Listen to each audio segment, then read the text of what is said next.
Hey guys, welcome to the channel. As you see in the thumbnail, what if Issei teleported in Pokémon by Arceus and Harem Part 2. Before I start, please do support for more awesome content and subscribe my channel and like this video. Go support and follow the Nefarious Doctor for writing that awesome fanfic, and also make sure to comment on this story, link in the description. Let's start this video. Was in the cabin with his girls and studied his future opponent. The Rustboro City Gym is nothing to laugh about. She may be a teacher, but that doesn't mean she'll pull any punches. The gym leader uses rock type so he can use Ivysaur, Lucario, Metagross, or Eevee. He is hoping to catch some honed Pokémon to add to his team, specifically Azangus and Seviper. Issei read about their rivalry and hatred towards each other. He thought he could help the two get along and fight together, rather than against each other. It wouldn't be easy, but Issei loves a challenge before him, and what better way than pacifying a bitter rivalry. His thoughts were interrupted by a pair of arms wrapping around his neck and a head laying on top of his head. Issei came back to bed. I need my warm pillow. Caitlin whined as she gently tried to get him away from the computer. Issei laughs quietly before turning off the computer and carrying the sleepy girl back to bed. He puts her back in bed, then crawls in and wraps his arms around her. She snuggles close to him and hugs him gently and lightly snores away. Issei saw the moonlight being out the outer beauty and the sleeping beauty before him. He loves this warmth from her and all the other girls. They made a plan that each day a different girl can be with Issei in his room. That way each of them get time for Issei. He liked how his girls were cooperating, unlike the orc they always fought and never tried to compromise their relationship, but that's on them. Issei closed his eyes and drifted off to dreamland. Caitlin smiles at the happy dreams she gets from her lover. Petalburg Port. The ship neared the port and eventually, everyone got off the ship. Annabelle and Joy were looking a little green and went to the bathroom with Caitlin and Sabrina for help. Leaving Erica alone with Issei at the rest area, she asked, "So what's the plan? Go straight to Rustboro City or stay in the forest for a while and train?" Issei said, "Best, we get through Petalburg first and then train in the forest. Personally, I would like to do a mock battle against the Petalburg gym leader. I heard you can only battle him if you were to have 4 badges. I did some research and saw how he uses the entire Slacketh evolution line and is very good at battling. No wonder other trainers have trouble facing this man." Erica was surprised. "Wait, others have fought Norman?" Issei nodded yes, but they were quickly defeated, and not only that, but the man has a son who mocks those who lose, saying that they shouldn't even be trainers. Despicable if you ask me. The child isn't even in a journey yet and he has absolutely so skills but an oversized ego. If there is one thing I hate, it's cocky brats who need a spanking." Erica nodded in agreement. The girls came out and both Annabelle and Joy looked fresh as a daisy. Issei smiles and Erica just says, "You twin need a mint and a good brushing. Come with me." Both of them were dragged by Erica back to the bathroom, and in Erica's hands were toothbrushes and toothpaste. Sabrina and Caitlin laughed at the sight while Issei prays for the girl's safety. Sabrina and Caitlin looked back at Issei and looked at his aura. It's much calmer and warm than it was last time. He really does love us and enjoys our company. Caitlin loved his warmth from both his body and aura. It made her feel warm inside of her. Erica and Co. came out looking fresh while Annabelle and Joy looked a bit tired from whatever Erica did to them. After discussing what they were going to do next, they made their way to Petalburg. They just had to cross the forest. Petalburg Forest. Issei and his group were going through the forest and saw many Pokémon from Zigzagoon and Rumple to Tailo and Wingulls from Port. They found a clearing where they decided to take a small break until they heard a scream coming from inside the forest. Issei rushed ahead and used his dragon ears to locate the scream and found a woman with long brown hair wearing a professor's uniform and had a brown handbag on the ground with 3 Pokeballs in them. The woman tried to get away from the 2 Pokémon fighting to the death. Azangus was fighting a Seviper with a scar over its right eye as it glared at the Mongoose before lashing its tail and striking it with Poison Tail. Zangus looked worn out and the serpent was approaching it slowly and cautious of the other until a crimson fist met the snake's head and sent it to a tree. The woman and the Zangus looked and saw a man with a crimson gauntlet out in a punching motion. The man looked at the woman and asked, "Are you alright?" The woman couldn't trust her words and just nodded. The man smiles and pulls out a full restore and says, "It's medicine. Give it to that Zangus, he needs it." He walked to the tree and saw the Seviper come out and glare at the new opponent before shaking from fear. "What's this power? My body is quivering in fear, but he's just a man, so why do I feel the need to bow for forgiveness?" The man looked at the serpent and pulled out a full restore and said, "You need to get those wounds treated, so why don't you let me heal you?" This surprised the human and Pokémon before the serpent decided to comply and let the human heal him while keeping a fair distance away from the other. The 2 humans healed them and the woman asked, "Who are you? And how did you do that?" She was very interested in the man before her and said man looked and said, "Name's Issei." "Issei Haidu. And you are?" The woman introduced herself to her hero. My name Daisy. Daisy Oak, I'm a future Pokémon doctor. Issei liked this and asked what are you doing out here? Daisy sighed and said I wanted to do research on the Hone Pokémon, but stumbled upon these two fighting, and I'm not good in battles, so I panicked and screamed, hoping someone would find me and the rest is history. The Pokémon and Issei were surprised and heard the bushes rustle, and out came his girls who were surprised to see two rivals content with each other's presence and seeing their interest with an unknown woman. Joy and Annabelle saw the injured Pokémon and quickly went to help Zangus, while Erica went to Sevapur and Sabrina and Caitlin talked to Daisy. The two were healed and charged at each other until a ball of green light shot at the dead center between them and made a small crater. The two were surprised and received a punch to their heads by Issei himself. The two glared at him but stopped as Issei made their glasses look like a child. His eyes were green and spoke. We took our precious time to heal you both and you then decided to fight each other to the death again. Are you stupid? Both Pokémon were shaking in fear of the dragon before them and the girls were feeling differently. Annabelle, Caitlin, and Joy were happy that the fight stopped but felt turned on by the display of power. Sabrina, Erica, and, surprisingly, Daisy rubbed their legs together and liked what she saw. Images of being under Issei appeared in her mind which made her drool a bit before shaking the impure thoughts out of her head. Fact about Daisy, for being a kind and strong girl, she was very submissive in the bed and wanted to be pinned down and well leave it to your imagination. Issei looks at them and says in his normal voice now, I have a proposal for both of you. You two fight me and if I win both of you will join my team and put your rivalry aside. Deal? The two looked at each other and then to Issei before nodding yes. They put distance between them and charged at Issei. Zangus used quick attack and slammed into Issei, but Issei caught Zangus and used him as a bat to hit Sevapur, who was about to strike with Crunch. The two were skidding in the ground until a tree stopped them. Issei unleashed his balance breaker and it looked slim like a fighter and said boost boost. He charges and readies focus punch. And strikes Zangus in the face. Sevapur launches with Poison Fang, but Issei uses agility to dodge and then power up punch on Sevapur, sending him into the air. Issei jumped and grabbed the serpent and spun in the air and said seismic toss. The serpent shot like a missile to the ground and made a small smoke cloud. It cleared and Sevapur was beaten. He grabbed a luxury ball and tossed it at Sevapur. It wiggled once, then stopped signaling its capture before Zangus came out of the bushes and saw the serpent being captured and was about to run until Issei appeared in front of the mongoose and used mean look frightening and preventing it from getting away. Issei struck with a mega punch and charged an aura sphere, but instead of blue like normal, it was green and red. Zangus steadied itself on the ground and saw the aura sphere intended for him.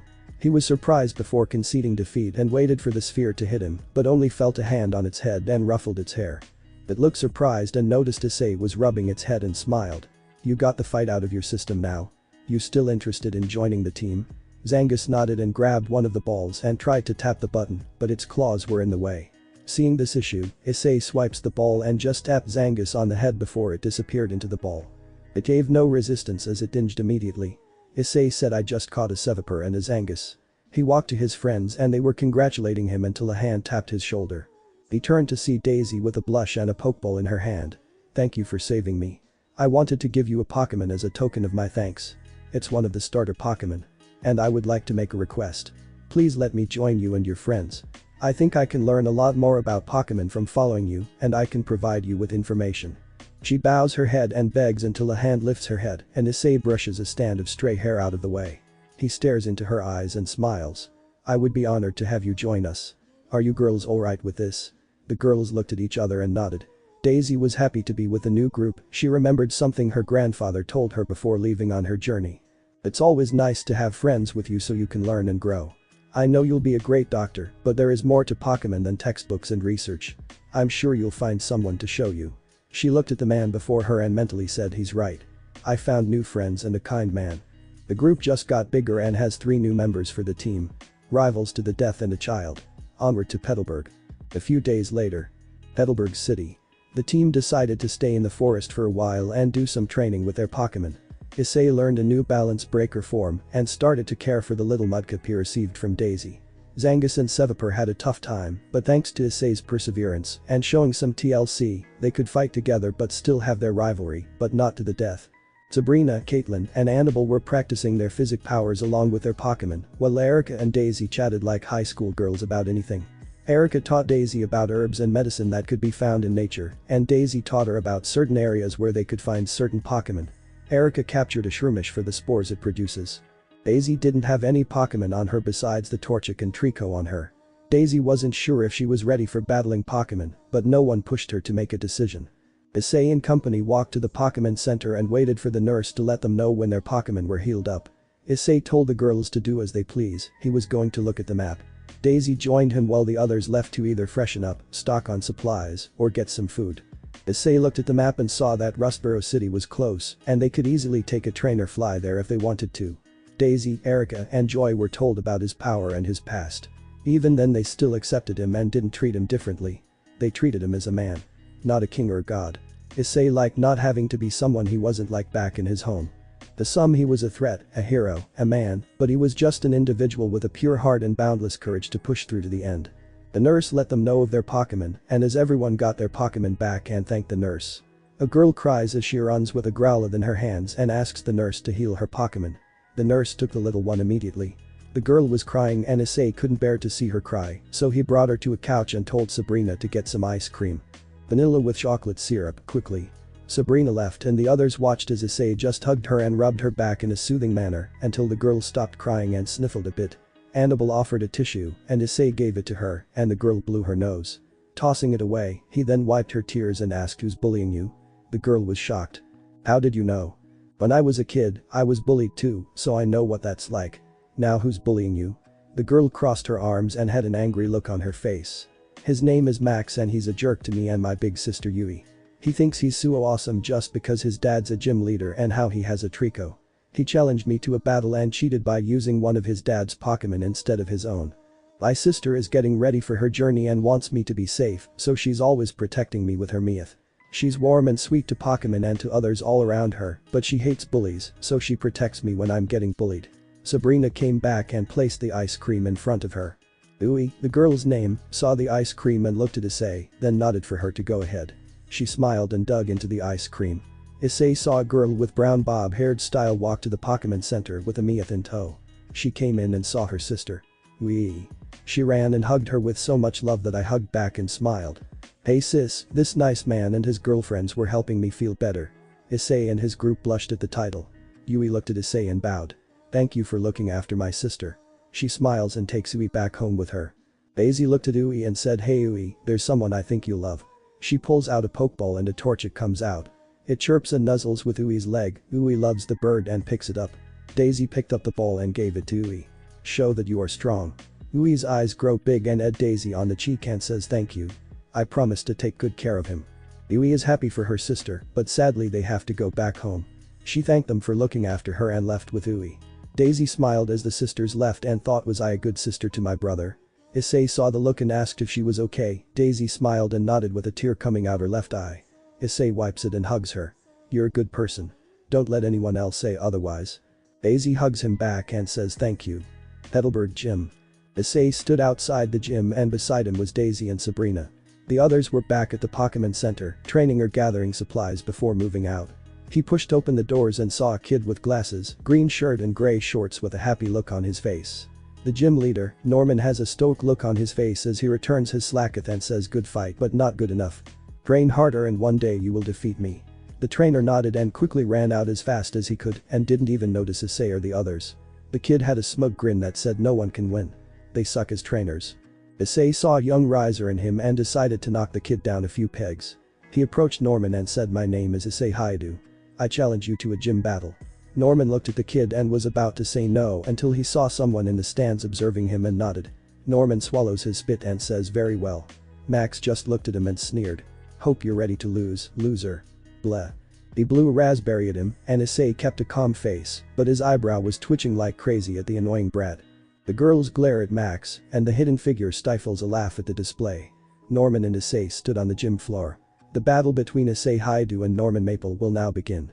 Each side may only use 2 Pokémon, and when both Pokémon are unable to battle, the battle is finished. Ready? Begin. Issei summoned shout your names Zangus, Sevapur. Both of them were separated but were ready to fight together for their trainer. They looked at Issei and he nodded at them, making them both adopt a dark look on their faces. Norman didn't flinch and summoned Let's Go Slaking, Vigoroth. The 2 sloth warriors stood and were ready to fight. Norman made their first move Vigoroth slash and Slaking used Mega Punch. They ran with Vigoroth ready to slash Sevapur and Slaking ready to punch Zangus. Zangus, agility. Sevapur, use haze. Sevapur releases a thick haze in front of them and the arena is covered in thick smoke. The sloth monsters were stuck and glanced around wondering where the opponents were. Until Slaking was hit by a poison tail to the face. Zangus zoomed and used extreme speed to hit Vigoroth. The two were sent flying back and Norman was worried, so he ordered Slaking clap your hand with Mega Punch and clear the arena. Slaking did so, but Issei expected this, so he yelled Zangus, Sevapur Operation Divide and Conquer. The smoke cleared and a hole was in the middle of the arena. Slaking and Vigoroth were looking for their opponents, but Zangus came out and hit Vigoroth with Slash, and Sevapur leaped and used Poison Fang on Vigoroth. Vigoroth couldn't handle the tag team and fainted from the pain. The referee saw this and said Vigoroth is unable to battle. Norman quickly returned Vigoroth, and Max was shocked because almost no one beat Vigoroth. TCH. Beginner's luck. Sabrina was amazed at the teamwork shown between the two, and Daisy was taking notes on their behavior and battle strategy. Zangus and Sevapur looked up at Slaking, and he growled back. Slaking, use retaliate. Issei's eyes widened as he heard this, dodge it quickly. Sevapur was about to get hit, but surprisingly, Zangus came in between them and took the hit instead. Sevapur was shocked that his rival saved him from the attack. Zangus smirked and fainted as a result. Max smiled as he saw this, that serpents are done for. Issei returned to Zangus and looked at Sevapur. Sevapur. Don't let his sacrifice mean nothing. Sevapur nodded and glared at his opponent and used agility to get in close, and he wrapped around Slaking's left arm. Slaking tried to grab Sevapur with his right hand, but Sevapur bit the left shoulder with Poison Fang twice, and Slaking started to show signs of being poisoned. Issei saw this and decided to end this now. This is where we win the battle. Sevapur, attack with Venoshock. Sevapur released a stream of purple fluid and hit Slaking right in the face. Slaking wobbled a bit before falling and Sevapur slithering back to Issei. The ref shouted Slaking is unable to battle. The winner is Issei Haidu. Max was so surprised that he almost cried. No way. There's absolutely no way Dad would have lost to some newbie. You cheated, cheater. A voice stopped him. No gym leader is unbeatable. Gym leaders are meant to challenge opponents and their Pokémon to push them past their limits. You don't understand that yet, you're still a child. He didn't cheat, he trained hard to get those two Pokémon to get along. It's no easy feat for a Sevapur to share a room with a Zangus. Issei asked who are you? The man laughs and says forgive the late introduction. My name is Steven, the champion of the Hone region. I heard of you from Lance and wanted to see it myself. Thank you for that wonderful battle. Issei replies you're welcome. But to be honest, this isn't actually my first gym I'm supposed to battle. Steven smiles I know so I made a call and showed the battle to the president and he said he could make an exception, just this once. Norman came up and brought out a badge. Congratulations on earning the normal badge. Issei thanked them and headed to the center to heal his Pokémon until Steven stopped him. Do you have any Mega Evolution stones? If you don't I know of a contest where they're giving out every Mega Stone in a grand prize. Interested? Issei thought about it and nodded yeah, I'm in. So where is it going to take place? Steven smirked and said Rustboro City. Issei and his group have made their way to Rustboro City. Over time Daisy has gotten used to seeing and observing the battles between everyone during their training sessions. Sabrina and Caitlin were practicing their physic powers and could now teleport to locations they've already been to like home or another city. Annabelle taught Joy how to understand Pokémon so she can have a better understanding of what the Pokémon feels and how to respond to them. Erica has been training her Pokémon and now she has a Victory Bell in Tangrowth. They had a couple of new partners join the team like that mischievous Ditto. Flashback. The group was packing up from a long night of camping and were close to the city, but not everyone was fully awake to see a Ditto come out and observe them before smiling at them. It walked up to Issei and transformed into him. The transformation grabbed Issei, but the real one grabbed Ditto's head and squeezed at Ditto. Issei glares at the slime trying to be a little prankster are we? Well I got a few jokes of my own. He readied his fist and drove it into the fake head. The fake cried and transformed back to its slimy self.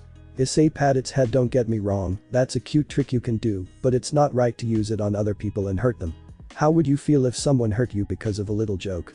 Ditto thought about it and almost cried I'm sorry. I didn't mean to be rude or anything. It's just that, I've been following you since Petalburg City and when I saw you battle. I wanted to be like you. You're so commanding and graceful when you fight like a warrior meant to lead those to victory. When I transformed into you, I could feel like I was you and wanted to join the team. Issei heard this and decided. Alright, I'll catch you and don't worry. I'll help you become stronger. Without a doubt, you could be one of the strongest members of my team. What do you say? Ditto has happy eyes from hearing its idol and accepts the deal. Now Ditto was officially a member of the team. Then flashback. Issei and his group went to the Pokémon Center and got a room for all of them to stay in for the next few days. According to the nurse, there was going to be the Mega Evolution contest and a fighting tournament where you can win all 3 of the Tyrogue evolutions and receive a special one-of-a-kind fighting Pokémon. Issei knew he could enter Lucario and win that reward for the fighting types, so he entered both. Sabrina signed up for Mega Evolution, as did Annabelle. Caitlin, Erica, Joy and Daisy wanted to watch them and cheer from the sidelines. After getting settled in, Issei asked if any of them wanted to join him at the gym. Sabrina and Caitlin wanted to explore the city a bit. Erica and Joy wanted to work on making some medicine. Daisy and Annabelle decide to join Issei and see his battle against Roxanne. The trio left the center, and Issei decided to use his Ivysaur, Mudkip and Charmeleon. Annabelle was surprised by this weight. Ivysaur and Mudkip. I understand why Charmeleon. Fire types are weak to rock types. Issei just smiled and said, I have a plan. Don't worry, I got this. Daisy didn't say anything because even though she's only been with them for a short time, she knows Issei always has an unpredictable strategy in mind when battling. Once they made it to the gym, they noticed there were a lot of kids in the area. The woman with brown hair and twin tails and wore a teacher's outfit, she saw the trainers and ran to them. Excuse me, but you wouldn't happen to be trainers, would you? Issei replies, yes, why's that? The teacher squeals in excitement before introducing herself. My name's Roxanne, the Rustboro City gym leader and a teacher of the Pokémon school here. It's a pleasure to meet you. I was wondering if one of you is here to battle. Annabelle answers her and grabs Issei's arm. Actually, he was going to ask if you could battle him. Roxanne looked at Issei more closely and admired his eyes, and his hair reminded her of her father's hair. He absent-mindedly ruffled his hair until Issei cleared his throat and she blushed deep red from embarrassment until she was able to calm herself. I'm sorry about that. But you see, the school year is over by the day and unfortunately that means summer vacation for 2 months. It'll just be gym battles, but so far only few have come. I wanted to give the children a great battle before summer vacation, so will you give them one? Please. Issei looked at the kids and imagined the kids of the underworld cheering him on as he fights. He smiles and says, I'm in. Sabrina was walking with Caitlin until she was hit by a massive headache. It showed a light purple-haired woman wearing a red uniform and a black-haired tan woman wearing a blue uniform. Both of them are in dire situations where they almost die after being abandoned by 2 people wearing the same uniform as the others. An image of Kyogre and Groudon appeared in a different form. Until it stopped. Caitlin has a look of concern on her face as she comforts Sabrina after coming out of the vision sight. What did you see? Sabrina just said the future doesn't look good right now. The legends will rise again. Issei was inside of the battle dome and prepared himself for any Pokémon she summoned. Roxanne calmly observed Issei from her side and noted he'll probably use type advantage just to win, but there is a possibility this will be fun. She took out a Pokeball. Let's go, Armaldo. The large rock scorpion appeared and roared in the arena. Issei shook in excitement and took out a Pokeball. Let's go to Ivysaur. Ivysaur saw the rock scorpion and readied itself to fight. The referee saw they were ready and said battle begins. Roxanne made the first move. Armaldo uses rock polish. Armaldo polishes its armor, making itself faster. Issei prepared for the worst. Get ready. Ivysaur nods and watches. Roxanne was curious about their strategy. Armaldo, X Scissor. Armaldo ran with its claws ready in an X manner, and Ivysaur saw this but didn't move. Issei smirked. Petal Blizzard. A storm of petals appeared out of the bulb and flew at Armaldo. Armaldo was taken back by the attack and got hit full force. He was sent back a little but not out of the fight just yet. Roxanne was impressed and saw Ivysaur glow and grow into a new form. Venusaur. The giant bulb Pokémon roared and reared itself up and slammed into the ground. Vines appeared and started to attack Armaldo from all sides. Armaldo stood strong thanks to its battle armor ability, but the attack still hurt when hit. Issei saw this and knew that Venusaur learned about the frenzy plant. Nice work, Venusaur. Use synthesis quickly. Venusaur started to gather power from the sun. Roxanne wouldn't have this. Armaldo, use guillotine. Armaldo ran and readied the attack. Venusaur was charging up solar power while healing herself, and the bulb glowed brightly before Issei shouted Solar Beam go. Venusaur launched a powerful solar beam at the same time Armaldo hit him with guillotine. The collision exploded and when it cleared both of them were knocked out. Venusaur and Armaldo are both unable to battle. This match is a draw. They return to their partners. Good work, Venusaur, Armaldo. Get a good rest. They looked at each other and Roxanne summoned Go Geodude. The rock Pokémon came out and readied its fists. Issei brought out a Pokeball and knew she may be a child, but thanks to the training, she should be much stronger and almost at Marshtomp. This should give her the push she needs. Go Mudkip. Mudkip appears on the battlefield. The ref says battle begins. Issei made the first move. Mudkip uses dig. Mudkip dives into the dirt. Roxanne was this. Nice try. Geodude uses dig and follows Mudkip. Geodude dug in the ground and there was a silence before Geodude flew out of the arena with a water gun behind it. Mudkip jumped out and smirked at Geodude as it fell. It was still ready to rumble. Geodude rollout. Geodude spun and tried to hit Mudkip. Mudkip uses Mud Sport. Mudkip shouted mud into the arena and began to slide on it. Geodude was chasing Mudkip with rollout, but Mudkip enjoyed sliding on the mud, and as soon as he saw two rocks that were close together, Mudkip had an idea. Mudkip got between the rocks and waited until Geodude closed in and Mudkip jumped into the air. Geodude couldn't turn in time and got stuck. Geodude struggles as it tries to move his arms, but couldn't because of the boulders. Issei smiles. Mudkip. Special move Ice Ball. Roxanne gasped as Mudkip charged a giant ball of ice and launched it at Geodude. Geodude couldn't dodge and took the hit head-on. Geodude was frozen and fainted. Geodude is unable to battle. The winner is Mudkip. Mudkip cheered and glowed. Everyone gasped as Mudkip evolved into Marshtomp. The new Marshtomp looked at its form and smiled. Roxanne is amazed at how Issei, this challenger, was giving her much difficulty. She never had this much fun in battle before with any of her other challengers. She smiled before returning to Geodude. Thank you my friend. She looked at Issei and took out her last Pokeball. Thank you for a good fight, but this is over. Go, Nose Pass. Nose Pass came out and readied itself. Issei looked at Marshtomp and saw it was still raring to go. Marshtomp, Water Gun. Marshtomp launched a Water Gun. Nose Pass, Rock Tomb. Nose Pass summoned a pillar of rock and it blocked the attack. Now, Stone Edge. Stones surrounded Nose Pass and he launched them at Marshtomp. Marshtomp took some heavy hits but held on. Nose Pass, finish with Tackle. Nose Pass charges and tackles Marshtomp with its weight. Marshtomp is sent back and faints. Marshtomp is unable to battle. Issei returns to Marshtomp and brings out Venusaur. Roxanne is nervous since Nose Pass is a rock type. Nose Pass Sap Cannon. Nose Pass charges its attack, but Venusaur uses its vines and knocks it away. Venusaur uses Seed Bomb. Big seeds fall from the sky and land on Nose Pass and explode, inflicting massive damage to it. Now the pass stood firm, but Issei saw how much pain it was in and decided to finish it. Mega Drain. Venusaur complies and drains the last of Nose Pass's strength and it collapses from exhaustion. Roxanne saw this and fell on her knees. Nose Pass. Thank you for a good effort. Well, work harder for next time. The referee announces. The winner is Issei Haidu. Issei walks up to her and offers a hand. Come on. You put up a great fight. I'd be honored to fight you again, also you put on a great battle for your students who learned a lot, am I right? The kids cheered for their teacher. That was awesome. You're the best. You're awesome. Roxanne heard their cheers and was so happy by this she cried a little, overjoyed, and hugged Issei. Thank you for a great battle. Issei wiped her tears and thanked her for a fun match. Roxanne brought out the badge and gave it to Issei and slipped something in his pocket. It is an honor to give you this badge and wish you luck in your next match. By the way, are you interested in the Mega Evolution tournament? If so, it's actually tomorrow. Issei told her he already applied for both the fighting tournament and the Mega Evolution. Daisy and Annabelle came and congratulated him on the victory. Roxanne couldn't help but feel a bit jealous from the love the man gave the women with him. Unknown to all of them, 3 Pokémon from the school observed Issei and followed him when he left the gym. Pokémon Center. The girls congratulated Issei on a hard-earned victory but were interrupted by a stone being tossed at the window. Daisy turned and saw 3 Pokémon out on the field. Issei, do you have any extra Pokémon? No. Why do you ask? Daisy points outside to the field. The dragon sees a Bagon, Trapinch, and a Tyrant. Issei climbs out the window and jumps down to the field. Bagon rushes to him and tries to headbutt his leg, but Issei just catches him in midair and holds him by the head. Trapinch and Tyrant watch Issei handle Bagon. He looks at them and asks, did you follow me?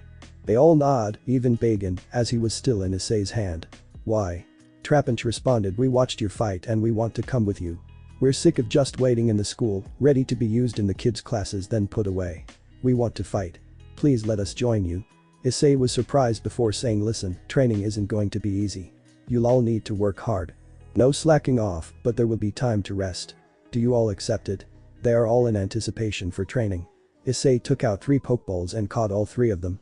Issei looked at the sky and thanked Arceus for transporting him to this world. He walks back to the center thinking about what kind of Pokémon to use for the tournament tomorrow. Unknown location. Shelly and Courtney stood by waiting for orders.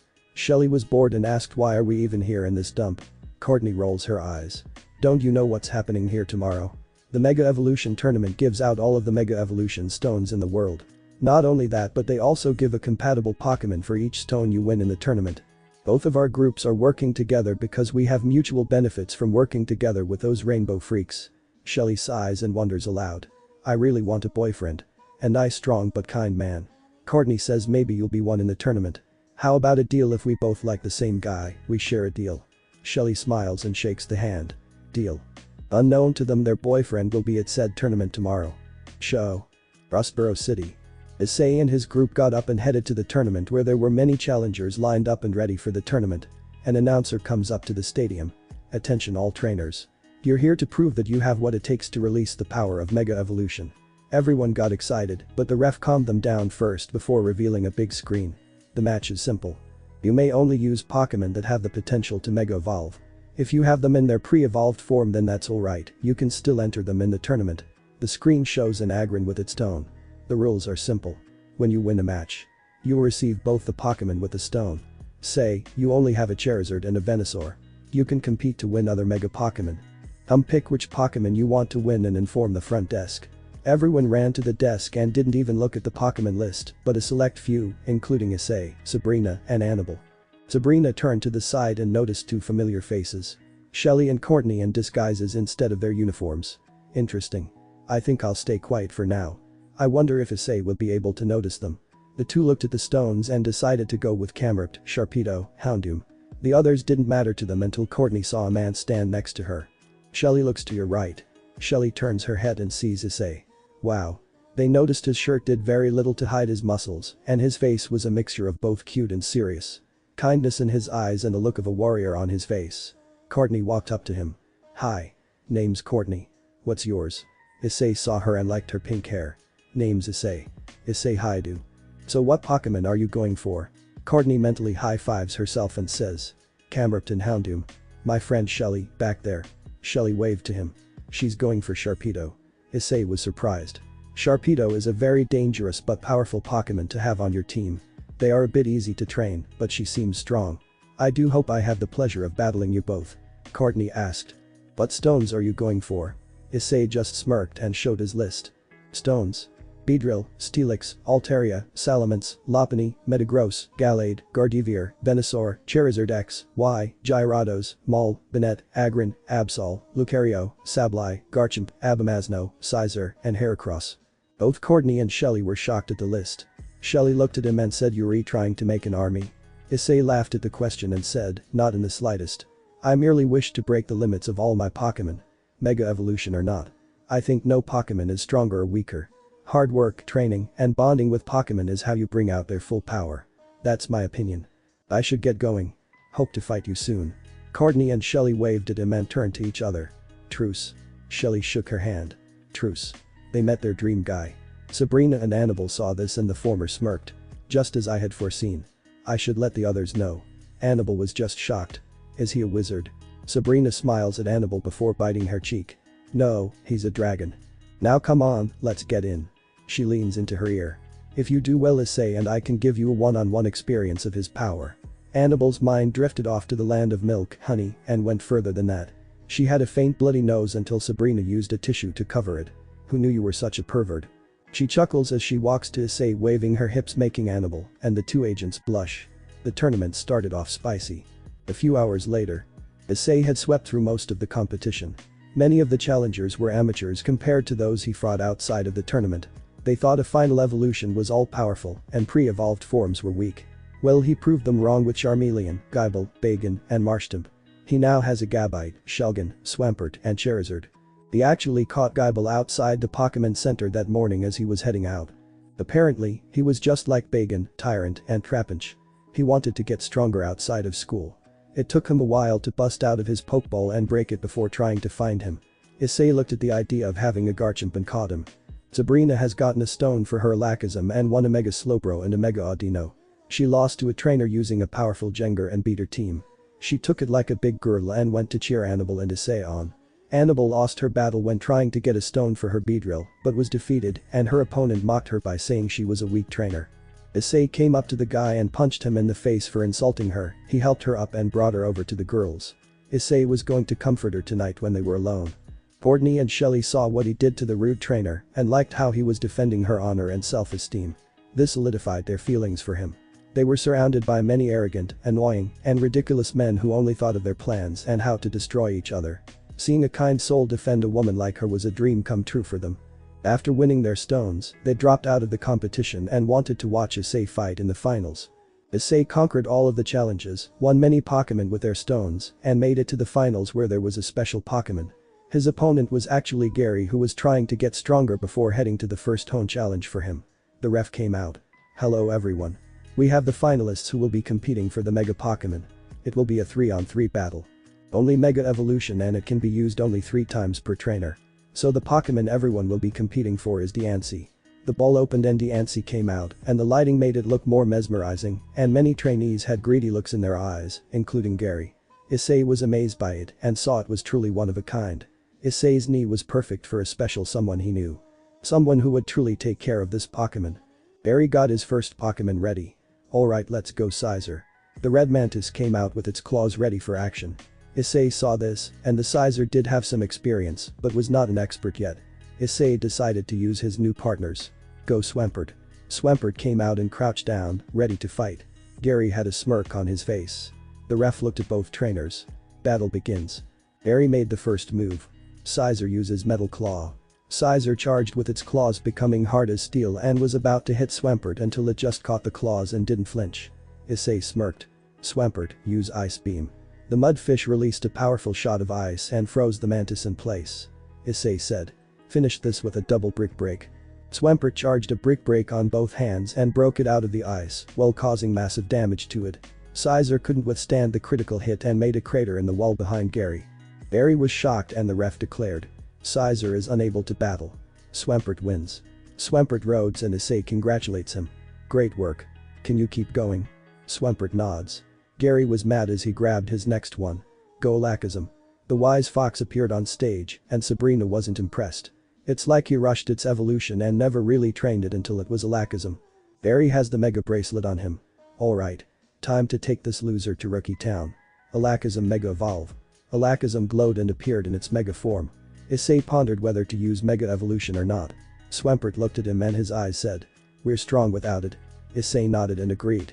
Swampert, Ice Beam on the ground. What's he thinking? Was going through everyone's minds. Swampert froze the ground and Alakazam floated above the frozen ground. Gary didn't want to lose a chance. Alakazam used Psybeam. Alakazam fires a spiral physics blast, but Issei has a plan. Swampert, slide. Swampert skates on the ice, dodging the attack. Alakazam tried to hit him, but Swampert kept sliding out of the way. Gary was getting frustrated. Issei decided to troll him. Shadow Ball. Swampert jumped and created 3 Shadow Balls and launched them at Alakazam. Alakazam fires a Psybeam to stop all 3, but only manages to hit one. The other 2 balls hit him head-on and did serious damage to him. Swampert sweeps in close and pulls a mud shot right in its face.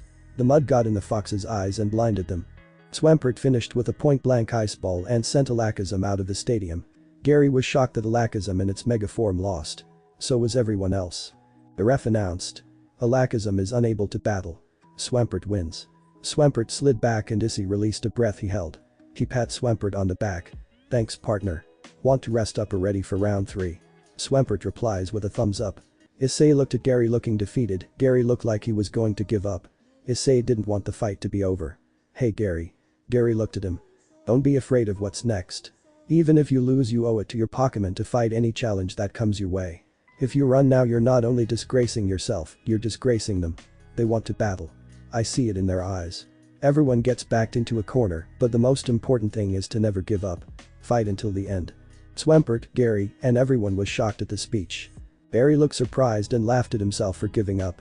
"Thanks Issei." He wipes his tears. "Let's have a good fight." He picks up his last Pokeball. "Go Blasters." "Issei please Mega Evolve. It is not right if you don't do it as well." Issei looked at his partner and Swampert nodded in agreement. "Very well Gary." The stone glowed with power. "Mega Stone responds to my heart. Give my partner the strength to rise up and achieve greater power." Swampert glowed red instead of the usual pink. Swampert, Mega Evolve. Swampert glowed and appeared in its normal Mega form, but instead of it being a Water Ground type, it changed to a Water Dragon type. Swampert's fists glowed red and he charged in and struck Blastoise in its Mega form with a strong power-up punch. Blastoise got sent back. Blastoise used a Hydro Pump. Blasters fires 3 shots of water, but Swampert just raised its fists and pushed through and followed up with more punches. As it increased in the number of punches, its fists glowed crimson, and Swampert got faster and punches even faster, until one final power-up punch sent Blasters into the wall. Blasters couldn't get up and faints with a smirk on its face. Gary was happy and returned Blasters. He walked to Issei and held his hand out. "Thanks for a fun fight." Issei smiles back and shakes his hand. Everyone cheered and the ref came out with a pokeball holding Diancie, and a burly karate man came out with 5 pokeballs. The ref gave Diancie to Issei, and the karate master put a hand on Issei's shoulder. "Son. You showed true strength and honor in your fight. Even when your opponent was about to throw in the towel, you gave him the strength to stand back up and fight once more. So it is with great honor that I give you these 5 warriors." The balls opened revealing Hitmontop, Hitmonchan, Hitmonlee, Machamp, and Medicham. Issei was surprised. "I thought there was going to be a fighting tournament." The master smirked. "Well, to be honest, I was going to give them to the winner of the Mega Evolution tournament. These Pokémon prefer to train with those who go past their limits and you for the bill for them."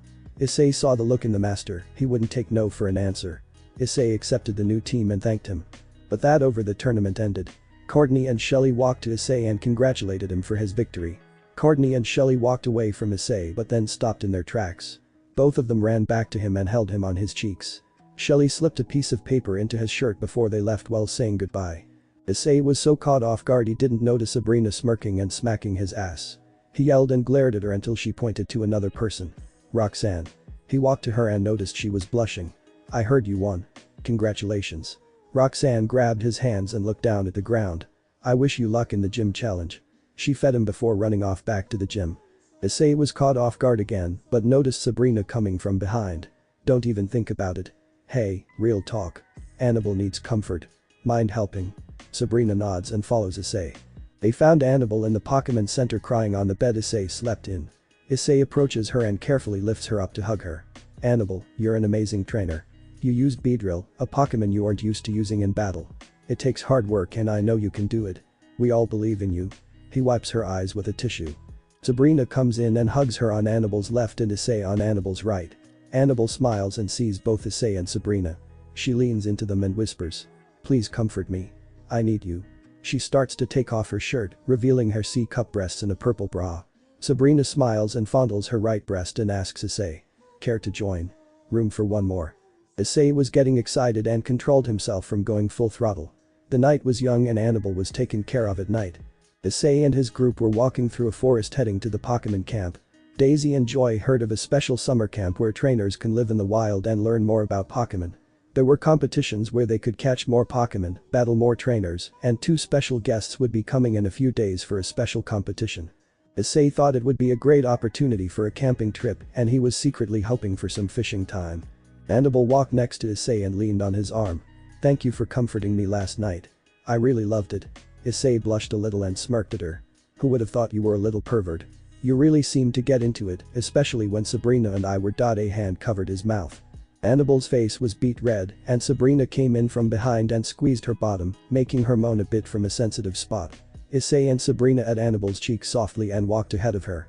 Annabelle was happy with a small nosebleed and noticed everyone else was ahead of her. She quickly wiped her nose and sprinted so she wouldn't get left behind. Caitlin, Daisy, Erica, and Joy were happy to see that Annabelle was feeling better from the competition. They know that Issei and Sabrina were comforting her last night and they were a bit mad, but Issei promised to take each of them out on a date to get to know them more and make them happy. They were reaching the end of the forest and noticed a large sign out front. "Welcome to Pokémon Camp. Please sign up inside." The group saw the sign and looked at the lake. The girls were thinking of either swimming, teasing Issei in their swimsuits, or sunbathing. Issei was picturing the girls in swimsuits and thought of some good fishing spots. They nodded to each other and made their way to sign up. Unknown to them, they had a few observers. Cynthia and Lily were at the Pokémon Camp registration office and noticed an individual that looked familiar to them. Cynthia was the first to figure it out. "That's the man from my dream." Lily saw Cynthia stop and asked, "Are you okay?" Cynthia points in front of her and Lily follows her finger until she reaches the destination. "That's him." She pulls Cynthia close. "Are you sure it's really him?" Cynthia nods. "Definitely, I sense the dragon aura around him. Seems he has quite the harem. Shows his kindness and makes it more fun in bed." Lily rolled her eyes but had some red on her cheeks from the mental image she had in her head. 2 other trainers looked at the group. The young boy with red eyes and brown hair gasped as he spoke to the girl next to him. "He's here. Let's go surprise him." The woman caught him by the shoulder and said. "Not yet. Wait until he checks in and then we reveal ourselves." The boy nodded and waited for his friend to sign in. The woman sighs at the young child and looks back at the registration office. "It's really good to see you again." Issei and the others register and he paid extra for one of the condos that housed 12 people. If he wanted to invite others into their hut they could. After filling out the paperwork, they headed out to the hut. "Man, now I know why Azazel and Surziches always tried to get out of work." Drake laughed at his host. They made their way to the condo and Issei opened a portal that had all of their clothes inside. When the girls joined Issei, he told them about having a portal to store their clothes and supplies so they wouldn't be dragged down by the heavy supplies. The girls liked this idea and gave Issei their bags. Issei then got all of their bags and gave them to the girls. "The alright opening ceremony is tonight. I'll meet you guys there. I'm planning on checking out some good fishing spots." He got his fishing pole and his fishing hat that Azazel gave him and headed out to the lake. Sabrina, Annabelle, and Caitlin decided to look around and do some training. Erica, Joy, and Daisy wanted to check out the activities for the camp. Back to Issei, he got to a good spot on the ledge and got his fishing pole ready. He tested his throw, then launched the hook into the lake. He sat on the ledge and remembered what his father and Azazel taught him on fishing. He was quiet so he wouldn't spook the water Pokémon, but he was able to hear someone approaching the ledge. He turned around and his jaw went slack as he saw an old face. A blonde-haired Twintails girl, wearing a short-sleeved white shirt with a pink bow at the neckline, white skirt, white-red shoes, and a brooch with phoenix wings. Ravel. Is that really you?" The trainer Ravel smiles warmly and goes over to her boyfriend and hugs him. "It's great to see you again." Issei was shocked. "I don't understand. How are you here?" Ravel smirked. "It's not just me who's here." Issei felt a hand on his right shoulder and saw Gasper. The vampire smirked and hugged his senpai. Issei was still shocked by this. "How?" Gasper got out of the hug and said. "It actually happened an hour after we left you in the club room. Ravel and I thought you weren't in the wrong and we knew you were hurt by what they said, so headed back to the room to comfort you, but when we got there." He cried a little. "You were already gone." Ravel hugged him and Issei was surprised they came to comfort him during his time of pain and betrayal. Ravel let go and explained. "We were worried where you went until Arceus came and brought us to her home." Issei was surprised that Arceus was involved. "She said she sent you here to her world to help save it. It was around the time you were in Saffron City, fighting Sabrina for her badge. She said that she saw our hearts and that we wanted to help and comfort you, so she offered to send us to her world and help you." Gasper came in this time. "We accepted the offer and now we're already in the tournament. We already have the Kanto region badge and now we're working on the Hone region. Ravel and I actually have our own Pokémon. She's sticking to fire and flying types. I'm using ghost and dark types. My team really helped me with my confidence issue, so now I'm ready to fight and help out any way I can. I want to help you, Issei. You were there for me when I was weak and scared, but now it's my turn to help you." Issei saw the confidence in his eyes and was impressed by this new Gasper. He had an idea just then. "Hey guys, would you like to join my group on our journey? You can also join us in the condo." They smiled at the offer and said, "Definitely. You bet." Issei was happy to see his old friends until his line started to pull. Issei was surprised and started to tug at the Pokémon and reel it in. Travel and Gasper helped him and after one last tug, a pale coral-type Pokémon came out and surprised them. Cursola. Issei was surprised at this Pokémon and brought out his Pokédex. Cursola. The coral Pokémon. Sudden climate change wiped out this ancient kind of Cursola. This Pokémon absorbs others' life force through its branches. This Pokémon is from the Galar region. Issei was surprised at the new Pokémon and decided to catch it. Go Machamp. The four-armed Pokémon Cursola was ready and fired hidden power. Machamp Karate Chop. Machamp's fists glowed white and knocked away the attack and charged at the Pokémon, but it went right through it. Machamp was confused as was Issei until he checked out the entry. It's a ghost type. Alright, time to switch tactics. Machamp, Dual Chop. Machamp's fists glowed green and struck the coral and sent it back to the rocks. Cursola got up and fired a power gem at Machamp. He stood strong and repelled the attack like it was nothing. He gave a thumbs up to his trainer and charged with 4 knockoffs, causing super effective damage to Cursola and sending it to Issei's feet. It tried to get up but fainted. Machamp grinned at the challenge and Issei got a dive ball and caught the ghost coral.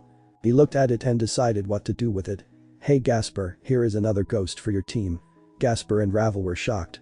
"Wait, but it's an extremely rare Pokémon. Are you sure?" Issei nodded. "Positive. I want you to take care of Cursola and help it evolve." "I know you can do it, Gasper." Ravel smiles as she watches the two interact. Classic Issei. Always thinking of others and making them happy. Her feelings for him grew as she watched him become stronger and still have his kindness and good heart. That's what makes him special from all of the other wielders of the boosted gear. 3 friends and comrades are together for the camp. Let's see how the group reacts. Nightfall. Issei introduced Ravel and Gasper to the group and told them about their abilities. Gasper got along well with Sabrina, Annabelle, and Caitlin for his powers intrigued them, and they enjoyed petting the little vampire. Ravel got along well with Erica, Joy, and Daisy for their love of nature, taking care of their Pokémon, and loved to research for newer possibilities. Issei was happy that they got along well, and they spent the rest of the night playing games to get to know each other more. Wait. Hold on. Gasper was actually a cross-dresser? Erica asked. Gasp blushed in embarrassment, and Issei patted his back in comfort. You are correct. He was horrified at the thought of wearing boys' clothing, but slowly we got him to go for girl jeans instead of skirts. Baby steps, don't rush it. Annabelle agreed. If it makes you feel better. I was a tomboy myself and hated the thought of wearing a skirt until I turned 15 years old. Gasper put his hands on Annabelle's and cried tears of joy. Finally someone who gets me. Annabelle nods and hugs him. Everyone's sweat dropped at the sight and Ravel was talking with Sabrina in the kitchen. Sabrina asked the Phoenix. You love him, don't you? Ravel blushes at being found out and nodded her head at the gym leader. Sabrina sighs as she looks at the girls and sees how happy he is with all of them. She put a hand on Ravel's shoulder. I think the others will accept you as a part of the group. Ravel smiles at the thought of being with the man she loves and was there for her all the way. Eventually, everyone was turning in for the night. Ravel likes everyone and thinks. All of the girls here love Issei. I don't blame them for falling for him. He was strong and a great leader before, but now seeing him in battle with that Pokémon was amazing. Even after figuring out his old strategy wouldn't work, he switched his plans in a flash, and the Pokémon was in sync with it. She looks at Issei's sleeping face. He still has his kind, warm, and gentle spirit. She adopts an angry look as she thinks of the other girls. They don't deserve someone as kind as Issei. He did everything they asked him to do, and yet they scorn him for them being complete idiots for not noticing his feelings. Riaz is no better than Riser was before Issei beat him. Riser was an arrogant prick, and though he was invincible, but when Issei beat him, he stopped when she asked him to and helped Riser with his fear of dragons after he was traumatized. As she watched him grow after each battle and being his manager, she saw his kindness as he took great pride in protecting the children's dreams. She decided then that Issei was the one she wished to follow. Now until the end of time. Gasper was happy to be reunited with his idol. Ever since Issei helped him with his confidence issues, he wanted to be like his senpai. He looked up to him and wanted to be strong like him. He was surprised when Issei was fighting, he never gave in and fought until the bitter end. Gasper wishes to have the same strength and spirit as his idol. He was shocked when Riaz and the others insulted him for being dense about his former master's feelings. Gasper didn't quite understand the situation, he thought Issei did nothing wrong, but as usual he was scared and shocked. When he learned of his senpai's broken heart, he wanted to help him just as he did for him when his fears made him freeze. Ravel joined in as well and was shocked to see him missing. He thought he could no longer help his friend until Arceus gave him the chance to see him again. After joining the Pokémon world, he decided to become a master of the darkness, so he tried his hardest to catch the best ghost and dark types he could. He knew if he wanted to become stronger, he would have to conquer his fears himself. Now that he has his own team of strong dark warriors, he's ready to show his idol just how strong he is and that he's no longer a weak crybaby. The dragon has a strong phoenix and a vampire join the group. Now, with old and new friends, what will happen in this camp? Outside the camp, a portal opens and from the portal 3 unknown Pokémon come out and see the camp. It sensed a powerful aura radiating from the camp and made its way to the area, eager to fight this powerful creature. It flexed its muscles and decided to wait for the warrior to sense its power and challenge him to a fight. The other one saw the aura and thought of a way of attracting the creature to become its mate. The last one was excited and burst with colors, hoping to have some fun with the other campers. Looks like a few new members have joined the camp, how will the campers take it? Issei and his group were in the breakfast hall discussing what would be happening for the next few weeks. Apparently there was a rumor that they would be visited by a special guest today. Issei noticed that most of the members of the camp were female, and the only males were him and Gasper. He was proud of the little vampire by how much he'd grown since being here and decided to help him get a harem. There were a few girls that Gasper would enjoy being with, a girl with dark green hair and twin tails, a blue-haired girl with a bowl cut look, another blue-haired girl with a short bob style, a brown-haired hyper girl with twin tails, a blonde-haired girl wearing a white cap on her head, a glasses-wearing girl with long light red hair, and a purple-haired girl wearing a strange dress that made her look like she was a part of a haunted house. Issei nudged Gasper to the table where the girls were, and Gasper saw that one of them, the purple-haired girl, was waving at him to come over. Gasper looked at his teacher, and Issei gave him a thumbs up and shoot him to go to them. Issei's girl saw this, and Sabrina had to comment. Playing matchmaker for your youngling. Issei just sat down and drank his juice. He is a strong man who needs a woman or two in his life, Caitlin said. Or perhaps a harem. Issei smirked and said, maybe. Ravel and the others laughed a little when they heard this. Gasper was talking to the girls and he really hit it off with them. Domino, the blonde-haired girl, said that someone from the Pokémon League circuit is coming to the camp. The others were shocked by this and discussed who would be coming. Their thoughts were interrupted by a horn being blown outside. They saw the instructor blowing the trumpet and said, report to the campground in 15 minutes. Then he walked off. Issei and his group, along with Gasper and his group, were now in the campgrounds and waited for the announcement. After another 15 minutes, an instructor came out to the field. Hello everyone, welcome to the Pokémon camp. Now, I have an announcement. This camp is actually a special camp for 3 reasons. 1. The first few days will give everyone an opportunity to get more badges for the league. Also you'll be able to face a few champions for the region badge. 2. There will be opportunities and challenges to win prizes for your Pokémon or someone special. 3. The last day will be a special treat when we go to the updated Safari Zone. It has Pokémon from all over the world, including the newest region, Galar. And now give a hand to the man who made this happen, President Goodshow. Everyone applauded and cheered as the old man came out and looked at all the young trainers out in the crowd. The old man got to the microphone on the stand and coughed a little to clear his throat. I am proud to see many young women and some men here to become a better trainer in both body and soul. The reason I made this camp was to see which trainers would want to become stronger with other people and Pokémon. He gestures to the back of the stand. Behind me are the gym leaders and champions of the Kanto, Hone, Sinnoh, Kalos, and Unova regions. The point of this camp is to see who would want to become champion. The TV screen comes out of the stand behind Goodshow, then it turns on to reveal a new region of unclaimed land where there were towns and no gyms or a league yet. Everyone wonders why the president is showing them this until he taps his cane on the ground. The reason for showing you all is for this reason. This land needs a champion to mark it as a new challenge for the next generation. That's why the wonder of the Pokémon League this year is not just a title, but to have your own region where you decide the gyms and challenges the trainers must go through. Issei, Gasper, and Ravel ponder at the thought of having their own region. The 3 looked at each other and said with their eyes, may the best trainer win. The gym leaders and champions come from behind, and many of them are ready to fight the trainers and show them their skills, but Goodshow banged his cane. Now since we have an odd number of people, we'll have one trainer fight 2 gym leaders or champions themselves. Any volunteers? Everyone looked a bit passive until a voice spoke. I'll do it. I like challenges. This is exactly what my team and I need to become stronger. Everyone, except those who knew him, thought he was crazy. Goodshow laughed at Issei. It's good to see that there's one who seeks great battle and wishes to continue to become stronger. You remind me of myself when I was a trainer. What is your name? Issei. Issei Haidu. Goodshow nods and asks. How many badges do you have? Issei pulls out his badge case and reveals his set. 6 badges and the Kanto champion badge. Steven steps forward and asks. Would you like to battle me now or when you have fought 2 more gym leaders? Issei pondered and decided. Gym badges first then champion. That okay with you? Steven nods and 2 gym leaders step forward. A fiery redhead and a purple-haired woman. The redhead spoke first. My name's Flannery and this is Winona. We would be happy to battle you, say a tag battle. 2 Pokémon per side. No time limit. Issei nods in agreement. Let's do it. Goodshow stopped them. Hold on. The way this will work is that if anyone wishes to fight any other gym leader or champion, they must sign up to fight them. The battles will be randomized to keep trainers on their toes whether it will be single, double, 3 Pokémon, or a full battle. Everyone understand? Everyone nodded and made their way to the gym leaders to fight, except Ravel and Gasper, they wanted to watch Issei fight. Issei, Flannery, and Winona were on a plain battlefield ready to battle and have fun.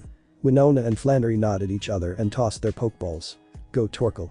Go Tropius. The fire turtle and the grass-like dinosaur came out and roared to Issei. Issei decided what Pokémon to use. Agron, Lopunny. Stand by for battle. The metal giant dinosaur and the sexy bunny came out and were ready to fight. The referee came to the field and said. Battle begins. Winona made the first move. Tropius, sunny day. The dino launched a ball of sunshine into the sky and the heat in the area increased. Torkoal was feeling good and Lopunny and Agron were sweating a bit from the heat. Flannery decided to initiate phase 2 of their plan. Torkoal, get on Tropius and get to the sky. Tropius helped Torkoal to it back and Tropius took to the skies. Issei saw that Agron wouldn't be able to catch up to them and Lopunny's legs could only make her jump so high that she would be vulnerable. We'll have to wait for Tropius out and when it's vulnerable, we'll strike them. Tropius flew and Torkoal was shooting fire at the two. Lopunny dodges the fire thanks to her speed and Agron was taking the flames like a champ. Tropius continues to fly. Ravel and Gasper were wondering what his plan was. Gasper asked. "Hey Ravel, what's his plan?" Ravel had a confident look on her face and looked at Gasper. "He'll win. It's only a matter of time and I think I know what he's doing." Tropius flew down to Lopunny and tried to strike her with an aerial ace, but Lopunny kept dodging the attacks with agility. Issei smirked and looked at Agron, who smirked at the grin and smirked back to his trainer and prepared himself. Lopunny was running to Agron and dived beneath his legs and got behind him. Tropius was too close and Agron caught its wings to stop it from getting away. Lopunny, ice beam on Tropius's wings. Lopunny froze the wings and before Torkoal could help its partner, Lopunny kicked him off its back and onto the back of his shell. Agron. Hyper beam. Agron still held Tropius and shot at it a powerful beam of energy. The blast did more damage since it was at extremely close range. Tropius couldn't take it and fainted. The referee announced. Tropius is unable to battle. Winona thanked Tropius and called it back to its Pokeball. Flannery decided to avenge her and said. Torkoal rapid spin. Torkoal spins and charges at Lopunny who jumps to dodge it and the spinning turtle hits Agron's chest. Agron caught and stopped the turtle and stared it in the eyes until Agron swat Torkoal with an iron tail. Torkoal flew to Lopunny who dizzy punched it onto the sky. Torkoal was confused and came down quickly, creating a small crater. Torkoal was out like a light. Ravel smirks and turns to Gasper. Issei knew Lopunny and Agron couldn't catch them when they were in the air, so he had Lopunny be the bait since she was a bigger threat to them. Meanwhile, Agron was building up its defense and eventually Tropius let its guard down and tried to take out Lopunny in a frontal assault. Gasper continued. Once Tropius was out of the way, they only had to deal with Torkoal. Ravel nodded and patted the vampire on the head. Winona and Flannery walked up to Issei and said. We thought we could win with our teamwork, but your team dominated ours with a strategy we couldn't figure out until the last second. They pulled out their respective badges and gave them to Issei. The victory is yours, good luck against Steven. He's no pushover. Issei thanked them and showed the badges to Agron and Lopunny, who were happy they won, and Lopunny gave Issei a big hug while Agron laughed at the two. Steven was impressed by the match and asked. Issei, do you want to fight me now or tomorrow? Issei decided to fight now. Right now works for me. Agron, Lopunny, mind letting someone else have fun? They nodded and went to a big tree to rest in the shade. Issei smiles at them and turns to Steven. So how are we doing this? Single, double, triple, or all six? Steven thought and said let's make it a triple battle. 3 versus 3. No time limit and only the challenger may exchange Pokémon, is that okay with you? Issei nods and makes his way to his side of the field. Steven takes his place and prepares himself. We won't hold back. Go Claydol. The gourd-like Pokémon came out and floated above the ground. Issei knew what to do. Go Medicham. The fighting psychic type came out and readied herself. The referee sees that they are ready. Begin. While this battle was happening, Gasper and Ravel decided to take care of a few gym leaders before watching Issei best Steven. Steven made the first move. Claydol, reflect then light screen. Claydol covered itself in a purple veil then a yellowish veil, protecting it from physical and elemental attacks. Issei has this in the bag. Medicham, brick break. Medicham ran to Claydol and chopped away the protective veils while dealing some damage to Claydol. Claydol flew back and waited for his next order.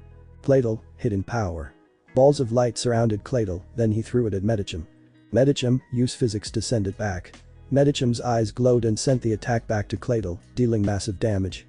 Now, ice punch and high jump kick. Medicham ran to Claydol with a fist of ice and punched it hard, freezing it a bit, then kicking Claydol in the face and sending it into the wall behind Steven. Claydol tried to get up but fainted. Claydol is unable to battle, the winner is Medicham. Steven called back Claydol. Thank you my friend. Rest well. He pulled out another Pokeball. Good work. Now, Cradily, let's go. Cradily came out and stared at its opponent and prepared itself. Issei knew about Lileep and its tentacles, he was hoping it didn't have the same abilities as its pre-evolved form. Medicham fire punch. Medicham ran to the plant like a monster with a fiery fist, but Cradily caught Medicham with its tentacles and used Giga Drain on her, absorbing her strength. Medicham felt weak but tried to get back up. Cradily ancient power. Cradily charged more powerful balls of energy and sent them into Medicham, causing massive damage to her weakened body. She fainted. Issei was sad but knew she fought well. Thank you my friend, rest well. He pulls out a second Pokeball. Shelgon, stand by for battle. The endurance Pokémon appeared and roared at Cradily. Cradily saw the Pokémon and thought it would be an easy win. The referee saw they were ready. Battle begins. Cradily used its tentacles to drag Shelgon, but he held his ground and wouldn't be pulled until Issei got an idea. Shelgon, Zen headbutt. He grinned and launched itself by the tentacles and hit Cradily in the head, sending it back to the ground. Issei wouldn't let up. Dragon breath. Shelgon released a purple fire from its mouth and it hit Cradily, causing more damage. Cradily started to lose strength from the Zen headbutt and couldn't move because she was paralyzed. Shelgon charged in with a headbutt and hit her again. Cradily tried to use Giga Drain, but she couldn't make a move. Issei then decided to finish her. Shelgon, use Flamethrower. Shelgon breathes a volley of flames and burns Cradily. She lost her strengths and fainted. Cradily is unable to battle, the winner is Shelgon.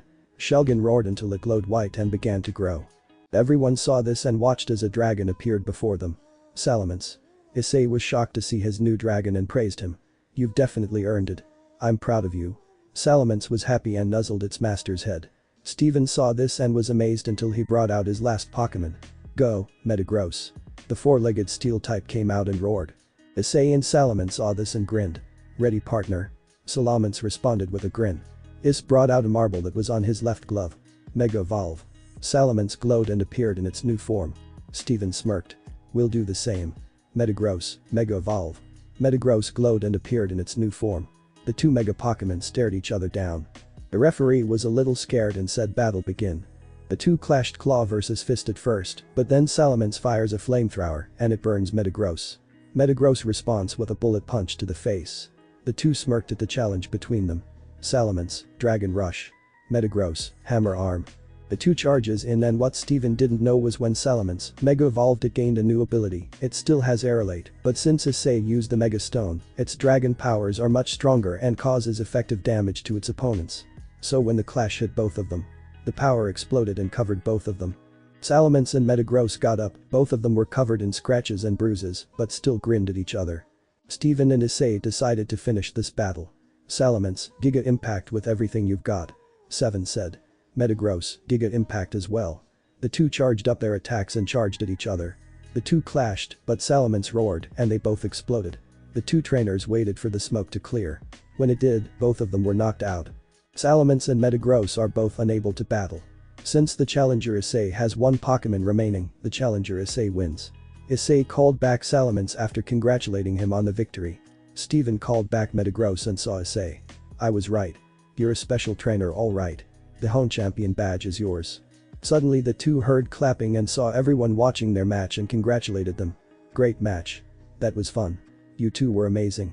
Issei liked this praise and waved back, thanking them. He walked to Agrin and Lopunny and asked if they wanted to stay out a bit longer. Agrin and Lopunny were okay with getting healed up. Joy came and said she would be helping out with her sister to heal his Pokémon. Thanks Joy, you're the best nurse so I know they're in good hands. He edged her cheek and Joy blushed but smiled before taking Issei's Pokémon to heal them up. Issei turned to the Sinnoh section and saw no one available, so he went to the Unova and Kalo's regional sections. He saw some open gym leaders in the Unova and decided to try out the three brothers, the Cowboy and the Ice Master. With Ravel. The Phoenix Heiress was battling her final opponent before she could challenge Steven. The gym leader she was facing was none other than Bugsy, the master of bug-type Pokémon. At first, her Magma crushed Spinarak and Metapod, but the Scyther was ruthless and defeated her tired Magma. Her Growlithe was able to deal some minor damage to the Mantis until a slash ended the fight. She was down to one Pokémon. It was her strongest but also her most difficult one to control. We have gotten along, but this will be my first time using her. She saw Issei fighting with his team against Clay after he crushed the three Monkey Brothers without losing a single Pokémon. Classic Issei. I wish I was strong like him. She knew she wasn't physically strong like a Rooker fighting type Pokémon, but she had her mind to help her fight against more powerful opponents. It's something Issei always admired about her. She looked back at Bugsy and tossed her final Pokémon. Go Salazzle. The lizard appeared and smirked at her opponent before looking at her trainer and nodded to her. Ravel smiles and looks at Scyther. Let's go. Use Fire Lash. Salazzle created a fiery whip and whipped Scyther, who was infatuated with the pheromone Salazzle released into the air and took some heavy hits to the head and side. Salazzle crawled quickly to Scyther and edged his cheek, poisoning him. Scyther was happy and Ravel decided to end this. Venoshock, go. Salazzle releases a spray of venom that caused more damage thanks to Scyther being poisoned and the Mantis fainted. Ravel and Salazzle were happy, and Bugsy handed the badge to her and returned Scyther to heal him at the center. Ravel thanked Salazzle for her help, but she waved it off like it was nothing. The two made their way to Steven to see if they could battle him or a member of the Elite Four. Gasper? He was facing Karen, the Dark Johto Elite Four and master of Dark-type Pokémon. He used his Drifblim and Trevenant to defeat Umbreon and Murkrow. However, that changed when Karen brought out her Jengar and crushed Drifblim, but not before getting hit from her special ability. The Jengar took some damage but was still raring to go. Gasper knew he needed to do something fast until he heard a voice. "Master, use me." Gasper was shocked to hear the newest addition to his team. The Cursola his idol gave to him wanted to come and fight. Gasper has trained and bonded with the little one for a while, but was unsure. Then he remembered something Issei said to him. "It's alright to be scared. Even I get scared when I use my power, but if I allow fear to control me, I wouldn't be here and fighting for those I love. Stand and fight. Be a man and protect those that are dear to you." Gasper knew what he had to do. His mentor was scared at times, but he always pushed himself in battle and fought for them, while taking all of their burdens from their past, with a smile on his face like a hero. He didn't ask for anything in return, not even to have a night with Riaz and Akeno. He did it to protect them from their fears, and now it's his turn to help the one who saved him from his fear. Gasper took Cursola's ball and tossed it. She appeared and was ready to fight. The referee saw this and said, "Begin." Gasper made the first move. Cursola, Power Gem. Gems appeared and fired at Jengar, but it disappeared and appeared behind Cursola, then used a lick to paralyze Cursola, but Jengar froze and felt something off about this Pokémon. Cursola used Curse when she was touched by Jengar to do damage to him. Karen saw this and asked her Pokémon, "Jengar, what's wrong?" Jengar felt something hurt him and caused him damage which shocked Karen. He didn't order any other moves, so how did he? She saw Gasper smirk at Jengar. He planned this from the start of this battle. Gasper then made his move. Cursola, grab onto Jengar and use Strength Sap. Quickly. Cursola ran to Jengar and ignored her paralysis and got onto Jengar's back, then started to drain his strength. Karen shouted, "Jengar, shake it off." Jengar tried to move but couldn't due to Curse and his strength getting drained by the tiny Pokémon. He tried to get up but fainted. The referee was surprised but then said, "Jengar is unable to battle. Cursola wins." Which means Gasper wins. Cursola ran to Gasper and he praised her for a great battle.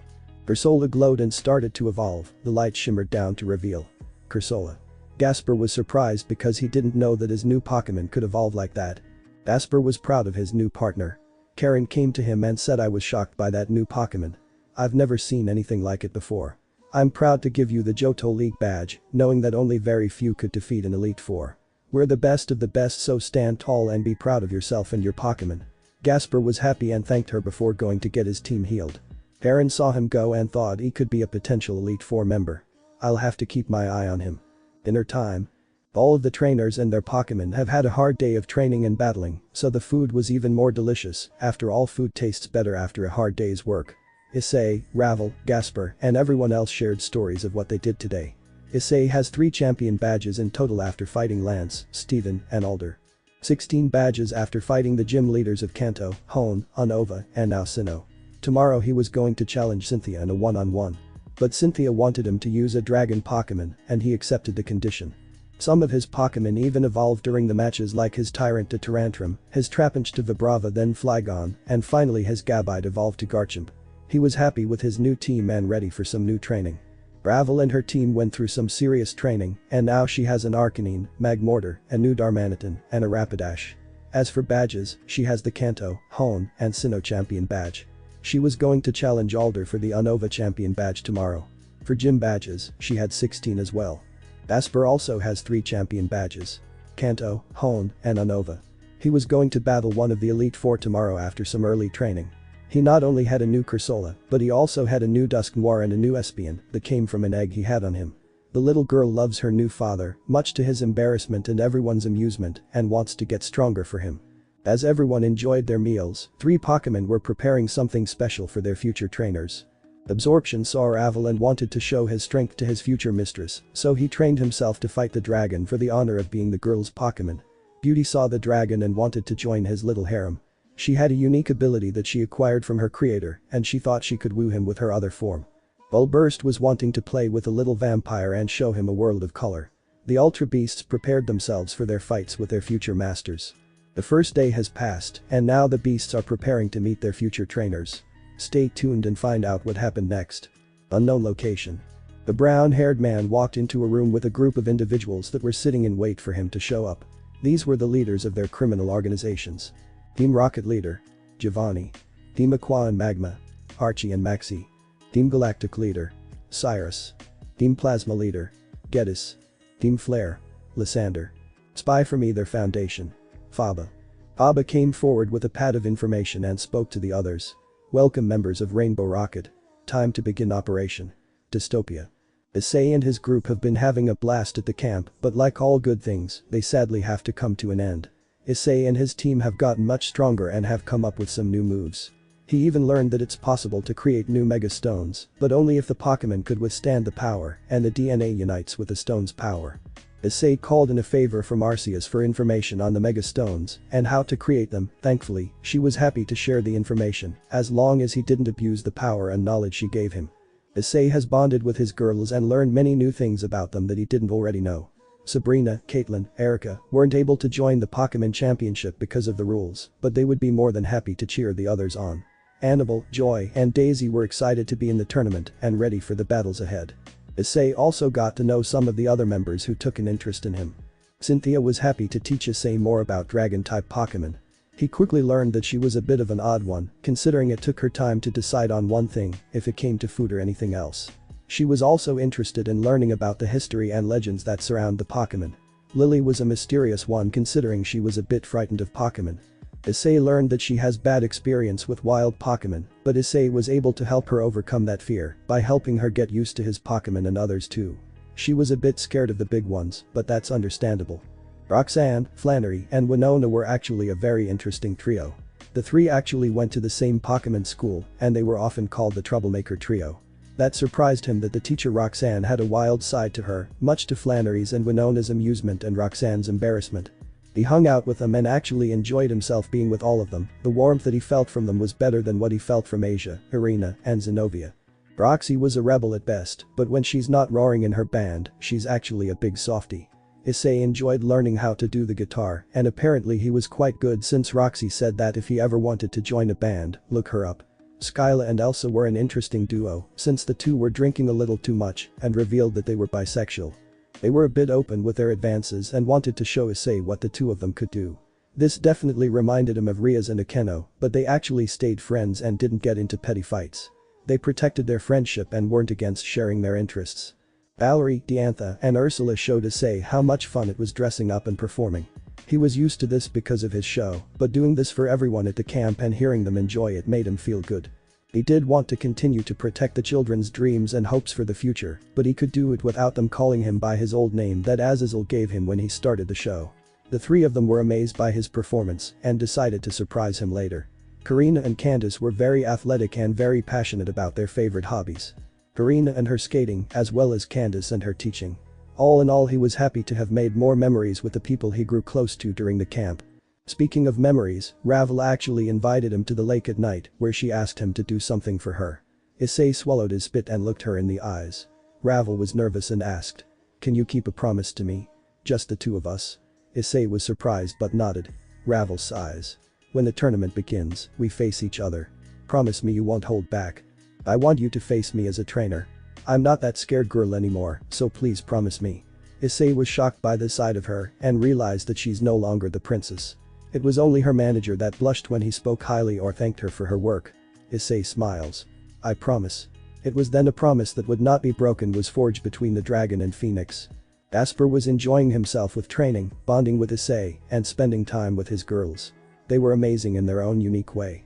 Mallow was very passionate about her cooking and creating medicine to help with pain. A kind girl with a blooming personality and the skills to knock a man off their feet. Acerola, the ghost-type fanatic, enjoyed sneaking into Gasper's bed at night and snuggling with him. Gasper knew of this but didn't do anything because he actually enjoyed it. The two often sparred with their Pokémon, and they had a tie of 25 wins for each of them and one tie. Lana taught Gasper how to fish and observe water Pokémon. He wasn't that good at first, but thanks to Issei and Lana's help, he could catch some fish now. But he still had a long way to go to catch up to them. Shuana and Domino were pretty good battlers and trainers. Gasper was surprised when he learned that Domino was a former member of Team Rocket, but she changed her ways after seeing the darkness of the organization. Shauna at first didn't really have a goal until she heard about the tournament and decided to give it a shot. Right now she's doing good because at first she kinda sucked when it came to battling others until she got a few tips from Gasper and Domino, now she's a fighting machine. Mead and Arya showed Gasper how to make delicious healthy sweets and enjoy Pokémon performances. Gasper was a bit nervous since he did see a dress that he thought would look great on him. Arya and Meat weren't disgusted by the cross-dresser, in fact they told him that it was okay, if he wanted to dress up then do it. Issei told him to be a man, but if he still enjoyed dressing up from time to time, then that's okay. He didn't have to change entirely, keep some of the parts of him that make him Gasper.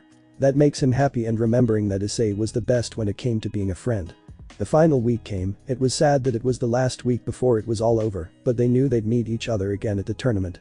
Now was the time to head to the Safari Zone. This was a little different from the other Safari Zones, since they could have up to 3 Pokémon, and they could use the basic mud and bait to lure Pokémon. They could also catch them with the Pokeballs they have on their person. Ravel, Gasper, Issei, and everyone else were amazed by how large it was compared to the others. It was much bigger and held more Pokémon than the others. Which means more opportunities to catch more rare Pokémon. Battles were allowed, but no one else could interfere with a trainer when battling another Pokémon. Issei already had an idea of what kind of Pokémon he wanted to catch, so as soon as he got his stuff from the front, he quickly headed to his spot. The lake was beautiful, but he didn't come just to admire it, he came to seek out a shiny Melodic. He heard there was one and it was incredibly strong. Just what he wanted, a Pokémon beautiful but strong enough to pack a punch. He got his fishing pole and cast it into the lake. He waited patiently for about 10 minutes until he got a bite. From the water emerged his prize. The Melodic's antennas were blue instead of pink and the tail shined bright yellow in the light. It roared at Issei. Its voice was so melodic that it soothes his heart just hearing it. You truly are an amazing Melodic. Beautiful and your body is still unscathed, but your power shines through. You've completely blown me away.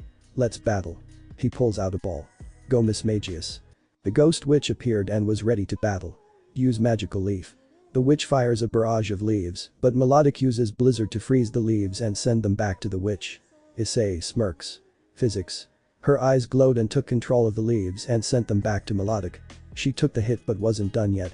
Her tail was surrounded by water and she lashed it at Mismagius. She disappeared and reappeared behind Melodic and used Shadow Ball on her. It caused significant damage to her. Melodic glares at Mismagius and fires a Hydro Pump. Shadow Sneak. The witch vanished and descended to the shadows. Melodic tried to find Mismagius, but it was too late when she appeared and struck her. Melodic was weakened. Issei knew it was time. He pulled out a dive ball and tossed it at her, it tapped her head and sucked her inside of the ball. It rolled 3 times until it stopped and dinged. Issei waited a while longer until he came up to the ball and picked it up. Welcome to the team Melodic. Mismagius floats next to him and Issei pats her on the head, thanking her before returning her. Issei picked up his fishing pole and went to the next spot he had in mind, unknown to the little one that watched his fight follow him. With Ravel. Ravel was near the warm areas where fire Pokémon resided, looking for 2 Pokémon in particular. A Millipede and Fletchlander. Sizzlipede is a bug and fire type, while Fletchlander is a fire and flying type. She already captured a Fletchlander thanks to Darmanitan in his Zen form, now all she has to do is find a Sizzlipede, which was not easy, considering the little guy kept slithering around the rocks until she finally cornered it. The Sizzlipede readied itself for a fight. Ravel smirked as she was prepared. Oh Pinita. This Pinita was different from the normal one, since this was the Galatia's version, so instead of a fire type, it's a physic and fairy type. The pink horse pawed the ground and glared at the bug. Use confusion. Her eyes glowed as Sizzlipede floated in the air and then was tossed into the rocks. Sizzlipede got up and rolled in a ball before spinning, it spun until it was on fire and charged at Pinita. Ravel knew what to do, she wasn't her brother's strategist for nothing. Pinita brace for impact. Pinita stood her ground and the wheel hit her, but to the centipede's surprise, she was unharmed. Ravel was happy that her Pinita had the hidden ability Flash Fire. While she wasn't a fire type like her mother, she still retained her ability. Now Dazzling Gleam. Pinita glowed a bright blinding Sizzlipede. It fainted. Ravel grabbed an Ultra Ball and tossed it. The Pokémon gave no resistance as it automatically captured it. She picked up the ball and patted Pinita on the head, congratulating her on a job well done. They then walked ahead to see if there's any other Pokémon to join the team. With Gasper. Gasper and Cursola were in battle with a persistent Reneragus. The rune Pokémon sensed a dark aura and wanted to see what it was, after finding out it came from the boy the ghost wanted to see about joining its team. He had been following them and tried to get his attention, but Gasper paid him no mind because he wasn't interested in him. This infuriated the cursed painting, so it showed off its attacks which did pique his interest until Gasper finally caved in and decided to battle him. The rune Pokémon definitely wasn't going down easy, but it was definitely a lot of fun battling him. Gasper decided then and there to catch him and get stronger. It's all or nothing. He had one shot to take out Reneragus, but if he timed it right, it should work. Cursola, use liquidation. Cursola surrounded itself with water and charged at Reneragus. Reneragus used its arms to defend itself, but that is exactly what Gasper wanted him to do. Giga Drain. Cursola latched onto Reneragus and started to absorb his power to replenish itself. Reneragus tried to shake it off, but it kept losing more and more power, until finally it fainted. Gasper walked up to the painting Pokémon. Welcome to the team, Rune. He picked a dusk ball and captured him. Gasper was happy with Cursola and thanked her before returning her and making his way to a few areas that he saw on the map. Back to Issei. Issei has captured Noibit, Jangmo-o, Obstagon, both Toxicity Azu. He was just about to get back to the front desk until he felt something nuzzle his leg. Issei looked down to see a Dratini curl on his leg and nuzzling itself on Issei. Issei was shocked by this. Would you like to come with me? The Dratini nodded in joy, so Issei pulled out an Ultra Ball and captured the little one. That's got to be my easiest catch ever. He was about to continue his way until a blur sped in front of him and grabbed him. The next thing he knew, he was in the forest and in front of him was a Pokémon he'd never seen before. The Pokémon had a thin, white, feminine, cockroach-like appearance with a gold fish-shaped mane. It had a long antennae that somewhat resembled the whiskers of fish. Its eyes were oval-shaped with purple irises and blue pupils. It had golden pads on its joints and yellow feet that resemble high heels.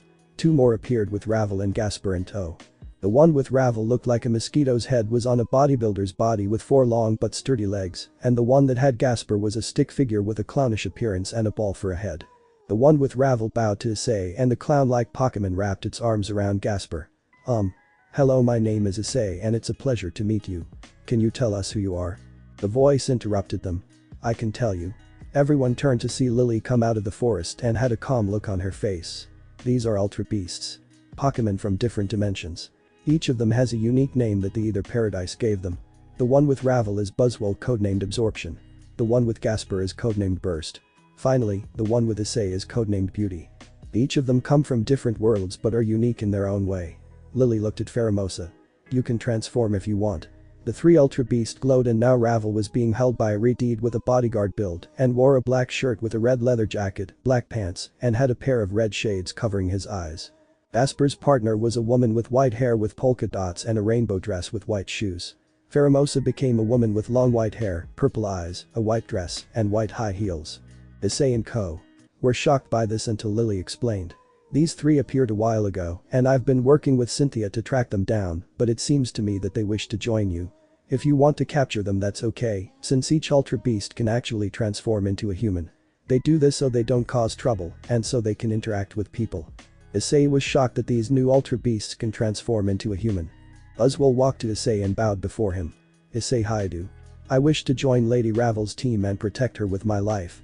I know she is yours, but I wish to aid her in her journey. Please allow me to go with her. Issei saw that he spoke the truth about not trying to take travel from him, and it would be nice knowing she had protection.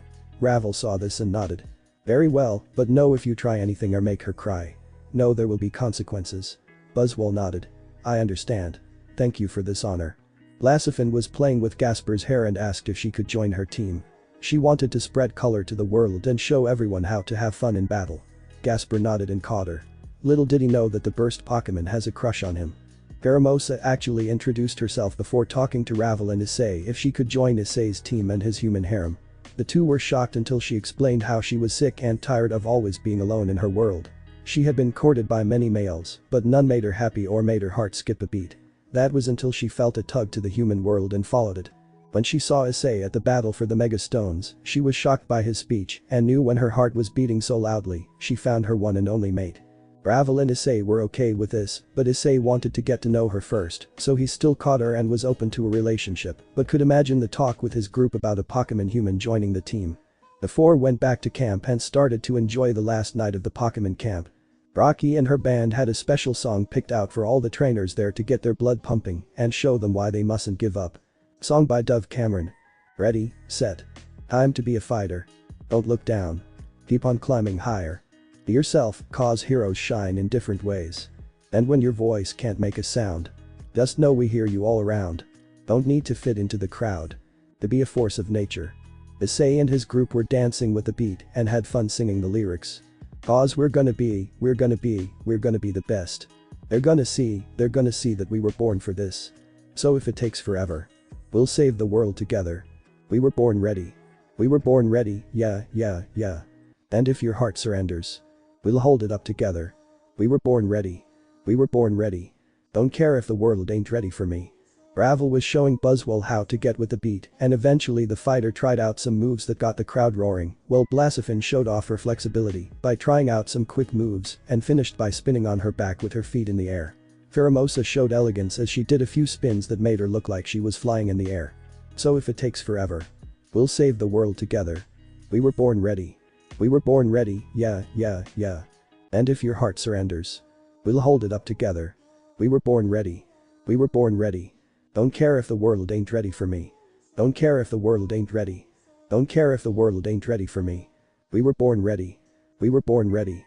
Don't care if the world ain't ready for me. Don't care if the world ain't ready for me. Everyone roared in excitement as they continued to party and enjoy the festivities until nightfall came. Gasper and his girls, along with Blazifen, went back to their temporary home for the night. Ravel, Issei, and his group, along with Buzzwole and Pheromosa, were resting before they had to head out and train for the tournament. Little did they know, a legendary battle was being prepared. Issei and his team would have to be ready because the source of this power comes from all of the regions. Panto. Giovanni has 3 Pokémon-like birds behind him wearing some kind of helmet. Giovanni grins at the power before him. The legendary trio is finally mine. Now Kanto will bow before Team Rocket.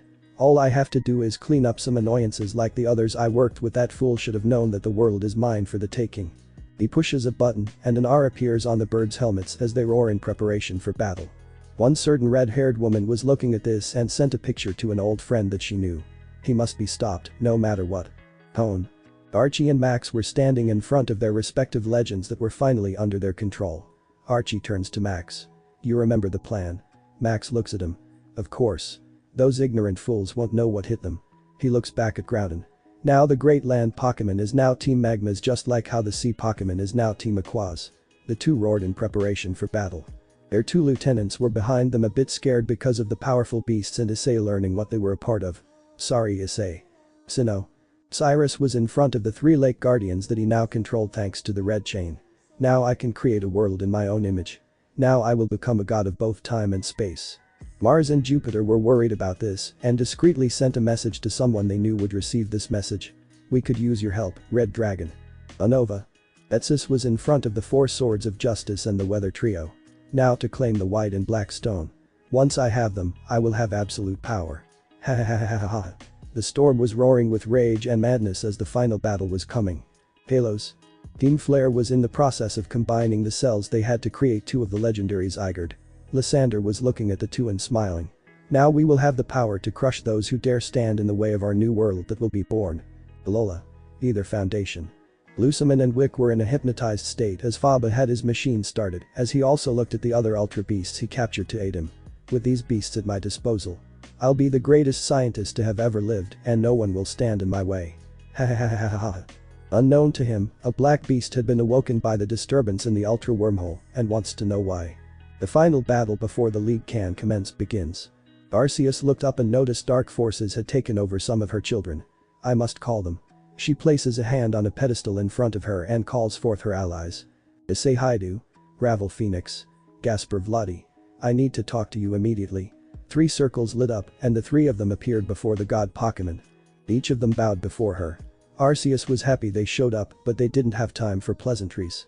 Arceus waved them over to the table where it showed all of the regions, and around them were the remaining legendary Pokémon that showed up at the emergency meeting.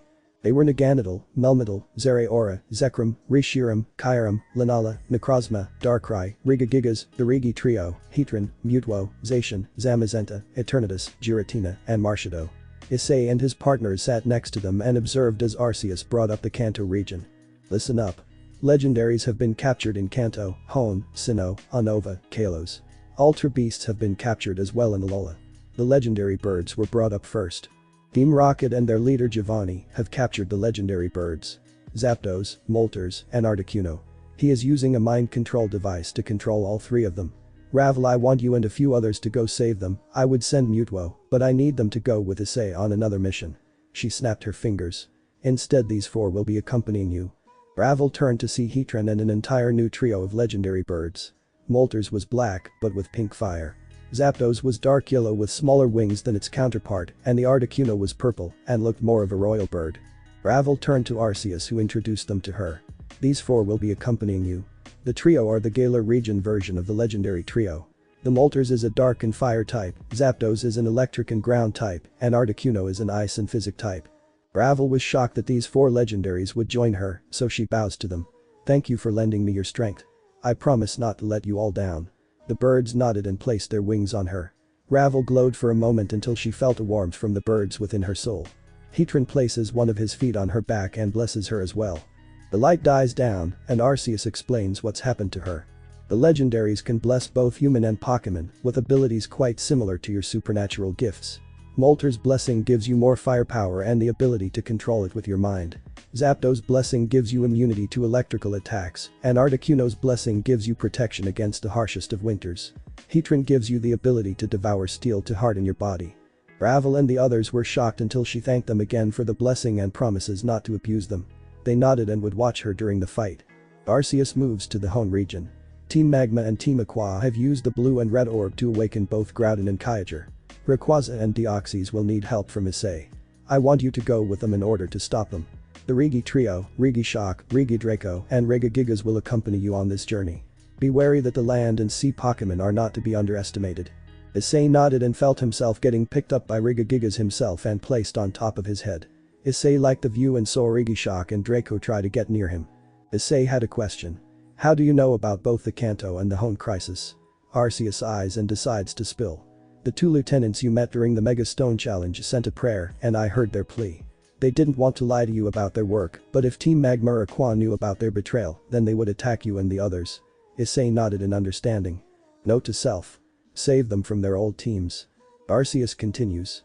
As for Kanto, an old friend of mine, Ariana sent my human self a message about Giovanni's plan to use the legendaries he captured to take out any foes that would stand in his way.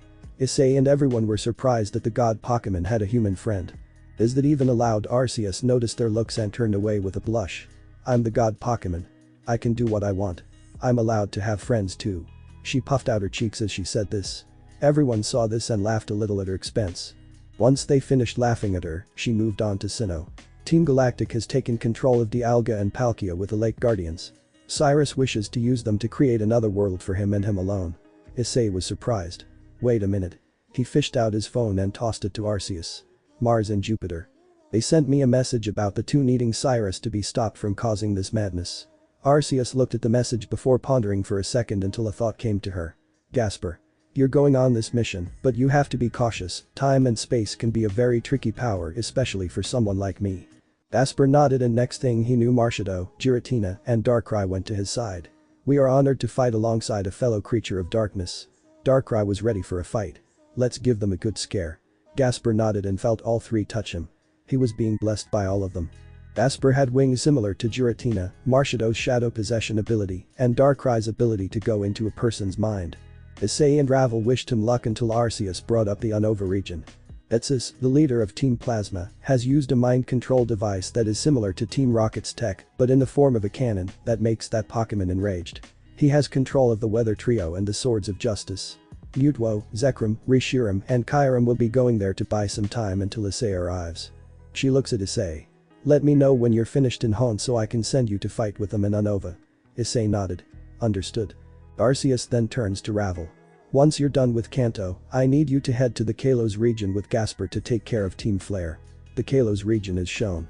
Zacian, Zamazenta, and Eternatus will fight Zygarde until help arrives. They're trying to fuse to Zygarde in order to achieve his ultimate form, but they're only able to gain the 50% form from the lack of cells. Stop them from fusing or this will become more troublesome. The final location was the Aether Foundation. Guzma and his team, or as they call themselves Team Skull, are trying to stop Faba from taking control of the Ultra Beasts in the Ultra Wormhole. Naganadel, Melmetal, and Zero. Along with Necrozma and Lunala will be fighting with them until reinforcements arrive. She closed her eyes for a few minutes and then opened them. Listen up. Ravel, Gasper, Issei. There are more Pokémon out there that wish to fight with you, but you must summon them here. She walks to a room that's similar to a summoning room. The other legendaries and the trio were shocked by this room. Arceus smirks at their shocked looks. Take it all in everyone. I only open this room when others wish to seek out other trainers. She points to Gasper. Gasper, you'll go first. Gasper goes into the middle of the summoning circle. Arceus instructs him what to do. In order for this to work, you must open your mind and pour out your power to all the regions so that all will hear you. Gasper nods and crosses his legs as he sits down on the floor. He breathes slowly and a circle forms beneath him. A dark purple aura covers him as he begins to chant. Occupant of darkness and shadow. I call upon thee to heed my call. The circle darkens as his power grows. Your homes are in danger. Please lend me your strength and join my team. We will become stronger and show our opponents the true power of darkness. Silhouettes of ghost and dark Pokémon appear behind him. Gasper opens his eyes with his eyes slitted.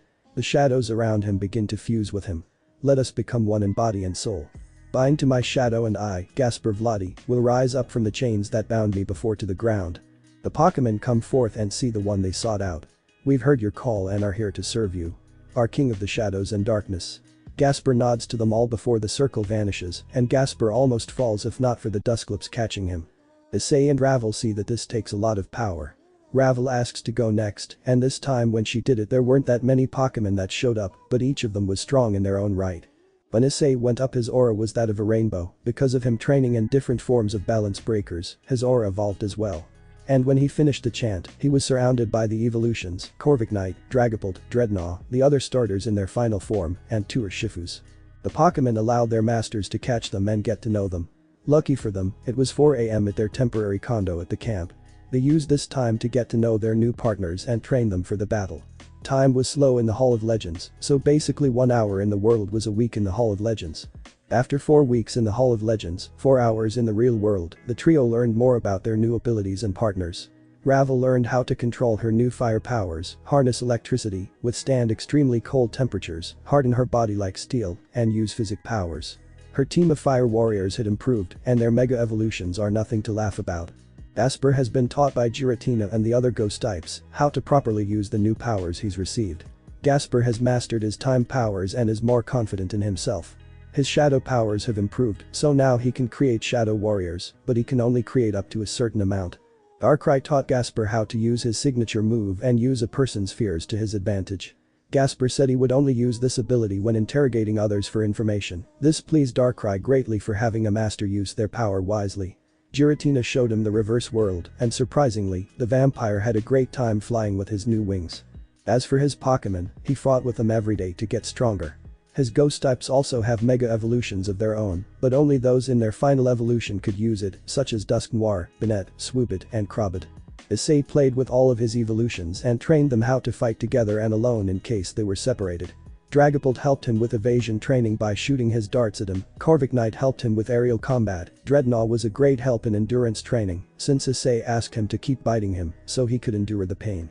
The final starters were fun for him to fight with, since each of them were unique like Blastus, Sceptile, Blaziken, Torterra, Infernape, Empoleon, Ember, Serperior, Samurott, Delphox, Greninja, Chesnaught, Cinderace, Inteleon, Rimaboom, Incineroar, Primarina, and Decidueye. The ultra beasts that they had joined in so they could keep up with their masters in combat. Some of the legendary Pokémon were impressed by them and thought about following them in their journey, others still needed to see what they were capable of first before coming to a decision. Once they were done training, they heard some clapping, and they all turned to see the champions and the gym leaders of each region, including their own groups. Issei was the first to respond to this. What are you guys doing here? I didn't even hear you come through a portal. Arceus laughed a bit and explained that she brought them here so they could see the defenders she brought from another world. Each of them were impressed with their dedication to becoming stronger and their reason for becoming stronger. Issei's and Gasper's harem went to their lover to check up on them and spoil them for a bit until it was time to roll out. The Kanto team consisted of Lance, the gym leaders, and his Elite Four. Along with Ravel and her team. Hone consisted of Steven, the gym leaders, and his Elite Four. Along with Issei and his team. Sinnoh consisted of Cynthia, the gym leaders, and her Elite Four. Unova consisted of Alder, the gym leaders, and his Elite Four. The legendaries assigned there were ready for action. The Kalos and Alola team were ready for action. Arceus has faith in all of them and their skills, so she had to watch from afar. There comes a time when it takes an event like this to bring humans and Pokémon together to fight against those who would dare oppose the balance of the world. Show them why you're the champions, the gym leaders, and the protectors of your regions. She slammed her staff. Now go. All of the teams vanished, but Issei, Ravel, and Gasper nodded to each other as a sign for good luck. Panto. Ravel and the others appeared before the Vermilion City gym, where they saw a bunch of grunts waiting in front of the gym. Surrounding them were Zubit, Radicates, Eakins, Coughings, and an annoyance that actually talked in human language. Two annoyances named Jesse and James, along with Amiath, readied their Pokémon. Listen up. Our boss has a proposal for all of you. James spoke. Join Team Rocket and you'll be given a pardon. Amiath then came in. So what do you say? Want to join our team? Those legendaries will make a great gift to the boss. Their answer was a pissed off Ravel and fellow Pokémon. As the team were enraged, Team Rocket tried to get their master to join them. Ravel was covered in a veil of fire and her eyes were covered in flames. Wings grew from her back and her hands formed into claws. The woman's rage burns brighter than the sun itself. A visage of a real phoenix emerged from behind her as she looked at them with the look of a predator. She cracked her knuckles and said words that would haunt them for the rest of their lives. You may all begin screaming. The Pokémon and Ravel charged at the team and demonstrated true power. The fire warriors burned through any obstacle that stood in their way, Buzzwole charged and punched everyone that stood in his way of the entrance, and the legendaries used their weakest attacks to take on the weaklings before them. Lance and the others saw this and were amazed by the girl's power and a little terrified from her rage. The women in the team were impressed and observed the slaughter while the men were terrified of this. Giovanni was watching the fight from his office and decided to send in his trump card. He placed his helmet on his head and sent a mental order. Birds of Legends. They turn to Giovanni, who smirks and points outside. Sick the brat and show her your power. The birds roared and flew through the window. Giovanni thought he won. She's finished. Ravel and her team just finished beating up the grunts. She grabbed Miath and glared at the cat. Talk. Now. Miath wanted to say no, but the girl's red eyes were burning his soul just by looking into his eyes. Okay. The boss is using a helmet to control the legendary birds. The only way to break the control is to destroy the helmet on both the legendaries and Giovanni. Ravel raises her fist. Is that everything? She asked in a tone that dared the cat to lie in front of her. Miath is scared and pleads. I swear that's everything I know. I promise. I'm not lying. Please don't hurt me. He has tears and snot coming out of his face, and Ravel decides that the poor pussycat has had enough and drops him. A loud screech was heard in the sky. Ravel looked up to see Galar legendary birds were fighting their Kanto versions. Ravel looks at Lance. Lance takes the others and gets to Giovanni. We need to destroy the helmet that he's using to control them. Lance nods and asks. What will you do? Ravel releases her wings and smirks at him. Showcase my power. She turns to Buzzwole. Buzzwole, tie up the grunts and have the team search the building for any captured Pokémon and free them. She turns to the gym leaders. The executive board and the grunts are taken care of, so all we have is Giovanni. You all call the police and get them over here to arrest the grunts. Lance figures out her plan. And you want my Elite Four and I to take on Giovanni and destroy that helmet, correct? Ravel has a smile on her face and nods at his assumption. Yes. Any questions? No one answered. Alright everyone, move out. They charged into the rocket headquarters, ready to stop him. Yes ma'am. Ravel flew to the sky with her wings out and attacked Articuno with a fireball. Eat this. Articuno saw the attack at the last second and took it to the face. She screeched in pain. The Galar Pokémon saw the young phoenix join the fight and continue to assault the Kanto birds. Lance and his team found Giovanni and his Pokémon out and ready to rumble. Lance tried to reason with him. This can all end, Giovanni. Hand over the helmet and no one will get hurt. Giovanni snarled at the champion. Never. Attack. Giovanni's Pokémon roared as they charged. Lance and the others called their Pokémon and charged in for the most difficult fight of their life. Hone. Issei and the Hone team were tying up the grunts they had to deal with when they arrived at the base of the mountain that hold up Groudon and Kyogre. The legendary Rigi warriors were breaking the mountain's rocky surface in order to make an opening for them. Issei was talking with one of the scientists. Alright, talk, where's Shelly and Courtney? The scientist doesn't say anything and looks away. Issei sighs and calls his Jolteon. Zap him. Jolteon shocks the guy and he screams in pain. Alright. I'll talk. Issei stops Jolteon and he glares at him. Start talking, and if you lie. Imagine all of the evolutions attacking you all at once. The grunt is scared at the thought and relents. Fine. Shelly and Courtney were trying to get Archie and Max to stop with the plan, but Max stopped them and imprisoned them for treason. Between you and me, Archie has a soft spot for Shelly since he never told her this, but their family. Issei was shocked by this info. Where are they? The base. The grunt nods. There's a prison center that we use to keep prisoners, but the only way to get the door opened is if you have an access card from one of the main scientists. Issei just takes the ID card and looks at it. Looks like I got one. Thank you for your cooperation. I'll make sure to include your help in the report. Issei walked away from the grunts before Rigidraco floated over to him. We've broken through, but it appears the inside is barren. No grunts are inside. Issei is surprised. Are you sure there's no one? Rigidraco nodded. Issei calmed himself from his rage and focused his aura. Aura is with me. He sent his aura into the base and didn't find anyone until he found a panel on the last floor of the base. He sensed 4 individuals and 2 large ones. He opened his eyes and smirked. Found them. He went to the others and explained the plan. Listen up. The Rigi warriors and I will take on Groudon and Kyogre. Rayquaza and Deoxys will join us in the fight. I'm also going to save Shelly and Courtney. He looks at Steven. Steven. I need you and your Elite Four to find the machine that contains the orbs and destroy them. Destroy the orbs, break the mind control. Steven nodded. Issei looked at the gym leaders. I need the gym leaders to make sure that the base is cleared out of both Pokémon and people. There could be more inside. Have the police handle the grunts, find anyone else that may be trapped here. Any questions? Everyone was silent. Issei smiles. Move out. They all go to their assignments. Yes, sir. Steven, Issei, the Elite Four, and the Rigi warriors head to the underground section of the mountain where Max and Archie look at the legendaries until they hear footsteps behind them. Max turns and greets them. Well, if it isn't the great champion and his Elite Four. Archie says nothing but looks at Issei. He points to the side where the two were tied up and gagged. Issei looks at Archie and nods. Archie looks at Max. Listen, I'll deal with the kid. You take care of the others. Max looks at him and sighs.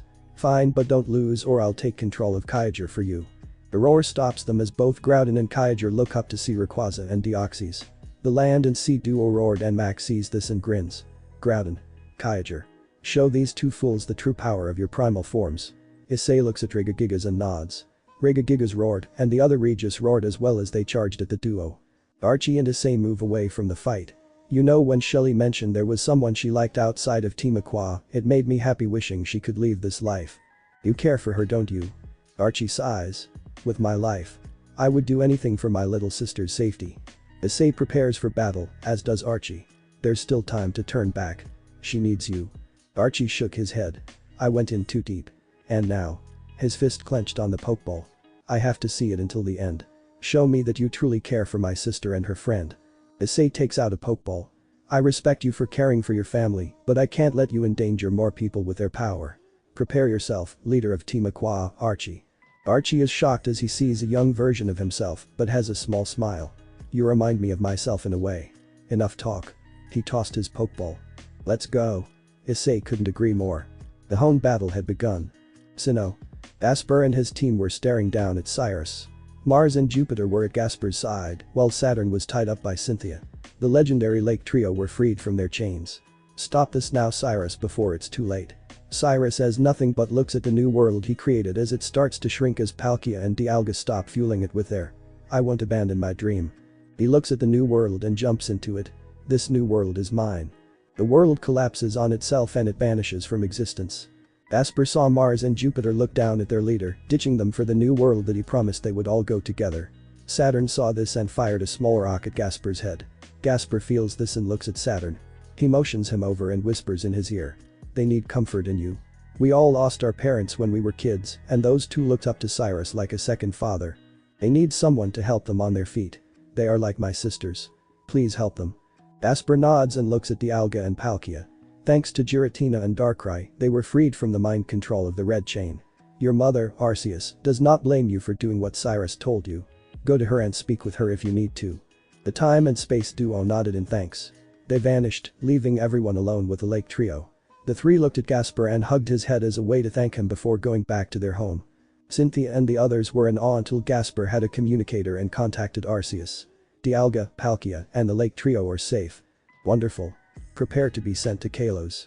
Understood. The transmission ended and Gasper turned to look at Cynthia and thanked her for the help. She and the others nodded and thanked him for his assistance in the battle. Before he could teleport to the next location, Mars and Jupiter hugged him as a thanks for saving them. Gasper was caught off guard and thanked them for the hug. Gravel and the Gala birds have taken out Articuno and Zapdos, however Moltres has been an annoyance with using its ability to absorb fire, making its power even stronger. An annoying ability indeed for fire users. Luckily for Ravel, fire isn't her only power. She grins at the other members of her team and they launch a combination of Thunderous Kick, Freezing Glare, and Fiery Aura right at Ravel. Ravel becomes hard as steel and absorbs all three of the attacks and mixes it with her own flame. The fireball expands to the size of a real phoenix. The phoenix is purple, yellow, and dark red. Moltres uses her finishing move. Fire Blast to stop it as Ravel throws it at the bird. Moltres tried to stop the attack, but it didn't work. Knowing what was about to happen, she tried to flee, but can't move thanks to Galarian Articuno stopping her midair. Ravel smirks at the poor frozen bird. Try this on fire size. Ooh mm. The explosion covers the sky and surprises all of the villains and heroes on the ground. They sweat dropped as they saw the last attack. Wasn't that going too far? Moltres falls on the ground with Ravel leaning against Galarian Articuno to support herself after draining a bit of her power in that last attack. Giovanni falls to his knees as he sees the fight, and his legendary birds fall from this woman and her legendaries. It appears I was the fool thinking I was invincible. He stood up and looked at the Kanto champion with his Elite Four and Pokémon out with energy to burn. Giovanni's Pokémon were beaten and covered in scars and bruises, while his loyal Persian stood tall and glared at them. Giovanni's first Pokémon was Persian, and as long as he could remember, it was always loyal to the end. Giovanni stepped forward and patted the cat on the head. "It's okay, my friend. Please stop, I don't want you to die." The Persian saw this and stopped growling. Giovanni put his hands out. "I'll accept my defeat and Team Rocket will be disbanded. I do however have a small favor to ask of you." Lance has the handcuffs ready and hears him out. "What's that?" "Please heal and take care of my Pokémon. The 6 I used right now were my closest and dearest friends I made when I was a trainer. Please let them be free once more, that's all I ask." Lance cuffs him and pats his shoulder. "You would have been a great champion, you know that." Giovanni chuckled. "Indeed. I could have been one but things didn't work out that well, I suppose." Giovanni picks up the helmet and destroys it. The deed's done. Ravel senses the mind control wearing off and begins to use fire, lightning, and ice to heal the 3 birds. The grunts have been taken in by the police, and Ariana steps forward to Ravel and offers her hand. "I'm glad my message got through. Thank you for stopping them." Ravel smiles and shakes the offered hand. "It was no problem. One question though." She leans in and whispers to her ear, which Ariana just grins. "I know that already, but it's much more fun making her think I don't know. Personally, I really want to ride that beauty and show her how much I love her." Ravel was surprised by the answer and made a mental note to let Arceus know of the woman she saw as a friend. "Well, can I leave you and the others to take care of the mess here?" Ariana nodded. The screech made the 2 women turn to see the Kanto bird stare at her until Moltres came up to her and nudged one of her heal balls. Ravel was surprised but looked at the other 2 birds. They nodded and that's all she needed to hear. "Welcome to the team, Moltres." Moltres screeched in joy until she was caught by the ball. The ball gave no sign of resistance and automatically dinged in approval of capture. The Gala birds and Kanto birds, along with Ravel's Pokémon, head to the next battle. As a portal appeared under her feet, Ravel looked at Giovanni, who looked at her and nodded. Ravel had an understanding look on her face before disappearing. As Giovanni was being loaded in the bus, he looked at the spot where the woman was. "This is truly going to be an exciting championship. I know she will go far. Thank you, Phoenix, for stopping me from descending into madness." He didn't notice, but a tear of joy fell from his left eye as he rubbed his Persian's fur one last time. Tone. Issei defeated Archie and his team. Archie was on his knees as he accepted his defeat. Steven has also defeated Max and his team. The Elite Four managed to find the machine that held the red and blue orb but were only able to destroy the blue one. Groudon fired a hyper beam at them, but Regigigas took the attack and fell from both exhaustion and his wounds. The other Rigi warriors were getting beaten as Steel, Rock, and Draco held on, but Ice and Shock were crushed by the boulders. Rayquaza and Deoxys combined their ultimate attacks and dealt a massive blow to the legendary Groudon. Issei used this chance to turn into his Dragon Balance Breaker and used Dragon Ascent along with Flash Cannon, Stone Edge, and Dragon Pulse to finish him. Groudon collapses and the red orb blows itself up in the machine. Max was shocked to see that his plan was ruined but had an idea that could save him from jail. He ran to the prison and brought out the girls, who were beaten up and bruised a bit, and pointed a gun at their heads. "Nobody moves or they die." Issei was pissed that he let his guard down, which put them in danger. Steven and the others didn't move as they didn't want anyone to die today. Max was happy that his plan was working and decided that he only needed one girl, so he grabbed Shelly and kicked Courtney away from him. Courtney rolled until Issei grabbed her. The two shared a quiet conversation until he gave her to Steven to hold on for him. Max decided to make the boy enraged even more. "Consequences be damned. It's too bad you couldn't save her." "No matter." He points the gun to her. "Now die." "No." Shelly closed her eyes and waited for death to take her. "I'm sorry, Issei." Bang. Bang. Bang. Bang. Bang. Bang. Bang. Everyone was surprised, as was Max, when they didn't see Shelly shot in the head. Instead, Archie was in front of her with his arms stretched out and had bullet holes in his chest. He looked back at Shelly, who was shocked, and grinned. "I know I'm a crappy brother, but now it's time for me to do something right for a change." He walked over to Max and stabbed him in the chest. Max was surprised but felt his life slip away. Archie whispered in his ear, "If I'm dying, then you're coming with me straight to hell." Max pushed him away and coughed out blood. "Yaba start him out of hell." Max collapsed on the ground, dead. Archie chuckled a bit until Shelly came to catch him from falling. "Don't die on me, okay? You're going to be alright." Shelly grabbed his hand and cried as Archie put his hand on her head and rubbed it. He smiles as he remembered when they were younger he would do this to her when she was feeling sad or broken down by something. Steven wanted to help them, but Issei stopped him with a hand on his shoulder. Issei shook his head and Steven only bowed his head in respect. Archie smiles at Shelly and asks, "Do you love the man who came to save you?" Shelly nodded. "Do you hate me for what I've done?" She shook her head. Archie chuckled a bit as blood came out of his mouth. "Mother always said you were a breath of fresh air. Pure as the purest water in the most beautiful lake. I know you hated being a part of Team Aqua, but you still stood by my side, no matter what." Archie's hand fell, but Shelly caught it. "Please don't go to Big Brother, Archie." He gave a sad chuckle. "I'm afraid it's my time to go. Live your life to the fullest. Fall in love and marry the man who you love with all of your being." He points to Issei. "He cares for you, truly." His eyes start to fall. "I love you, Shelly." Her eyes water. "I love you too, Archie." She held his head and closed his eyes as he let out his final breath. Courtney and Issei walked over to her and hugged her. Shelly cried. "He knew I loved him, so why? Why did he have to die? Why?" She gripped their shirts and cried until Issei told her, "We're here for you. Let it out." Shelly did so. She cried so hard rivers fell from her eyes as she mourned her dead brother. Arceus saw this and let him stay to comfort her. She needs him. Owen was saved, but it took a great sacrifice from a brother who cared for his sister. Unova. Gasper and Ravel stood together as they saw Team Plasma fallen and defeated with their Pokémon. The Weather Trio were crushed thanks to Mutuo's defensive moves and the Yin-Yang Dragon duo, along with Kyurem. Arceus was scared of the two and backed away from the monsters before him. The Swords of Justice were freed from the mind control thanks to Gasper and his ghost team entering their minds and breaking them free from the mind control.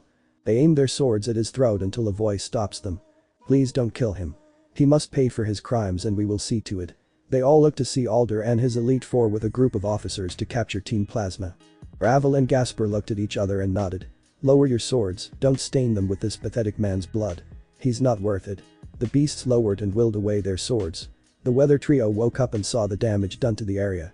They bowed for forgiveness from their fellow legendaries. Yin Yang and Kyurem nodded and roared their reply. The trio thanked them before thanking Ravel and Gasper before flying away back to their home. Ravel and Gasper were glad their teams were alright, but they had to rest for a bit until the message from Arceus came. Alder walked to the middle and saw the damage done to the area. He sighs in sorrow and scratches his head. "I'm getting too old for this. Why is it that there's always an organization that tries to take a power that they can't control in their own hands?" He looks at his team. "Search the area and don't leave a stone unturned. Find the members of Team Plasma and bring them in." 4 regions have been saved, but what of the other 2 regions? Halos? Issei stood in the middle of the rubble with Lysander on his shoulder. Well. He scratched the back of his head and thought out loud. That could have gone better. Apparently, when Issei arrived the battle was already over with the Zygardes defeated and Issei took the opportunity to catch them until Team Flair tried anything. After that he called his team and ordered them to let loose on the building and bring it down. Well, they did that. Issei healed Zacian, Zamazenta and Eternatus with some healing moves and medicine. The 3 were happy to be part of the team and wanted to join him. Issei asked if they were sure. Once he had confirmation he caught them with no resistance. Issei saw the Team Flair members run out of the building and handed themselves over to the cops and Elite Four, with Diantha watching him with a smile on her angelic face. Issei blushes as he sees her smile and thinks she is truly an angel from the Angel faction. She might give Gabriel a run for her money in the looks department. Issei's thoughts were interrupted by the leader screaming for help, and since Issei didn't want the guy to die or for there to be more bloodshed, he did his part and saved him. He called his friends from Unova to check on them. Their holograms came up. Ravel was the first to greet him. "Good to see you, Issei. How's Kalos?" "Good. Team Flair is finished, as you can see. Zygarde was taken out before I even got here, so I just let my team enjoy destroying their base. From your end, I say Unova has been dealt with." Gasper nodded. "Yep. Team Plasma down and Legendaries rescued. How's the team in Alola doing?" I haven't checked up on them yet, so we should go ahead and see what's up. The Phoenix and Vampire agreed. Meet you there. They turned off communication as Issei turned to see Diantha staring at him. You have to go, don't you? Issei nodded and she sighed. She walked to him and fed him and placed a paper in his hand. She whispered in his ear. I would be happy to join you. As would the others. HM. She walked away while swaying her hips that made Issei stare at her until Pheromosa smacked his head. Issei apologized and prepared a portal. Diantha saw this and laughed a bit. He's too cute. I love him. The final battle for peace has begun. Lola. Baba was in a lab with the Ultra Beasts in different tubes. Nihilego, Shirkeytree, Celesteela, Kartana, Guzzlord, and Stakataka were asleep in the tubes connected to a chamber that was fit for a human. Deep within the Ether Foundation, Luciman wished to one day unite both the Pokémon and humans to become the ultimate symbiote. However, there was a tiny problem. A human could only combine with one Pokémon, and if they tried two, then the body would become a mutated version of both the human and Pokémon's body, and it would be irreversible. Baba knew that if he could use the Ultra Beast's power, then he would become the strongest and have the muscle to match his amazing intellect. Baba activates the machine and stands in the middle of it. He grins with a maniacal look on his face as the power flows through his body. With this power, no one can stop me.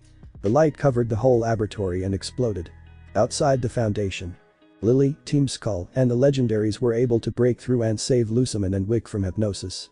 While Team Skull and Wick took care of the grunts and rescued the Pokémon, Lily and her mother were having a conversation that was long overdue. Lily, we don't have time. Lily put her foot down. Not until you tell me what happened to Gladion. He was my brother. I have a right to know. Luciman looked at her and saw that she was no longer the scared little girl. He died. Lily was surprised. Gladion is dead. How? A few months ago, we were actually able to make contact with an Ultra Beast, but what we saw was a creature that was pure darkness. This beast in the legend was a guardian that made the ultimate sacrifice to save the Ultra world. It sacrificed its light to save them, but when it awakened it wanted to feel complete and filled with light. When Gladion touched its claw, Luciman looked away and Lily understood what happened. An explosion occurred within the Foundation, and everyone backed away until an abomination came out. Faba's face was hideous like a creature from a horror movie. His body was steel like Celesteela and large like Guzzlord. Tentacles similar to Nihilego were around him like sparking with electricity. Faba's arms were bladed and sharp like swords. Eyes appeared on the tentacles and looked around the area. It's a mutated version of the great Ultra Beasts. Faba looked at them all and laughed. I've done it. I am a true god and legendary. A fusion between one man with many Ultra Beasts. With this power, no one on this planet can stop me. Luciman and the others were tense when they saw the form. Until a sword flew in the air and stabbed Faba in the chest. Then how about someone not from this world? Team Skull, Luciman, Lily, and the legendary Pokémon turned to see Issei and his team, along with Ravel and Gasper. Their Pokémon and legendary allies were with them, glaring at the fool before them. Faba was shocked until he decided to bring out the big guns.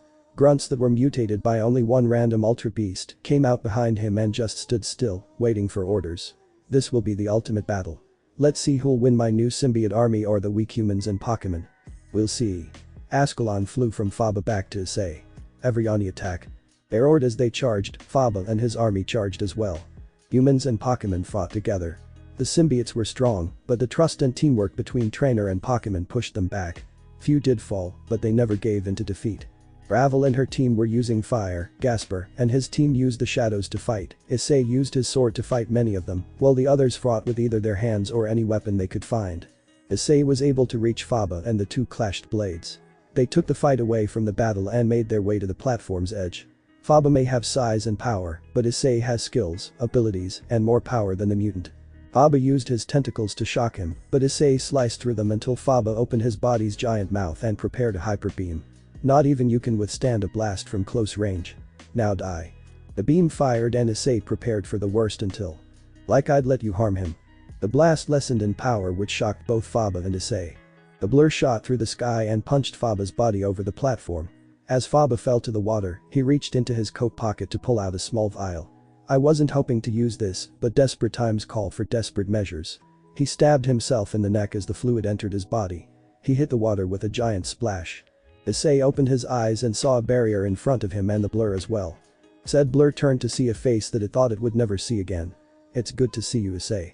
Issei's eyes widened as he saw Arias. His old king was in front of him but wearing armor similar to his balance breaker. She smiled weakly at him and hugged him. Issei, I'm sorry. I'm sorry for calling you Baka. I'm sorry for never considering your feelings after everything you did for me. I'm sorry for never taking time to understand you better and seeing the signs right in front of me. Forgive me for allowing her to plague your mind and heart. She cried tears and begged her former pawn to forgive her for being selfish and an awful king. Issei turned to see his old friends. Akeno, Kaneko, Kiba, Irina, Zenobia, Asia, and Roswas. Issei was surprised to see them here until another familiar voice was heard. I brought them here. Arceus in her human form walked over to them and Riaz let go of Issei so Arceus could speak to him. While you were gone, they were talking to one another and finally realized their mistake. I made my appearance known and told them what I did with you, Ravel, and Gasper. Of course, she tried to get me to submit and make me return you, but I said no and showed her how happy you were here with the others. Eventually, during the battle they wanted to come and fight with you. The entire orc wanted to join you and help you with victory, and the girls hoped to rekindle their relationship. Kiba wanted to ask you as a friend to forgive him, but I told them it was up to you. Issei looked at them and realized that they did feel remorse for their actions. Personally, I am mad at you all, excluding Roswas, for saying those things to me. But being here made me feel alive, like I could be free and actually be myself. I know I have a responsibility back, but this adventure was a lot of fun and I want to see this journey through to its end. Issei turned to Riaz. If you do wish to rekindle our relationship, then accept this invite to the Pokémon tournament. According to the time difference, a month has only passed back home, so bring who you want to the tournament. He turns back to the water. I'm afraid we'll have to continue this discussion another time. We have bigger fish to fry. The water exploded as a giant, think Godzilla's size, revealed Faba in a giant lizard form and roared in rage. Ravel and the others turned to see the monster until Issei called out. Necrozma. Lunala. The two flew to Issei. Listen up, we need to use the combination we talked about, can I count on you two? Necrozma and Lunala nodded. The two fused to become Dusk-Wing. Necrozma and Issei got into his balance breaker. Don't worry, I'll be back. Just have to take care of him. He spread his wings and flew into the sky with Dawn-Wing Necrozma following him. Are you ready? They nodded. Alright. Let's do this. Drake. On it, partner. Boost X 100. Issei's body glowed crimson and Necrozma appeared behind him. Let's become one.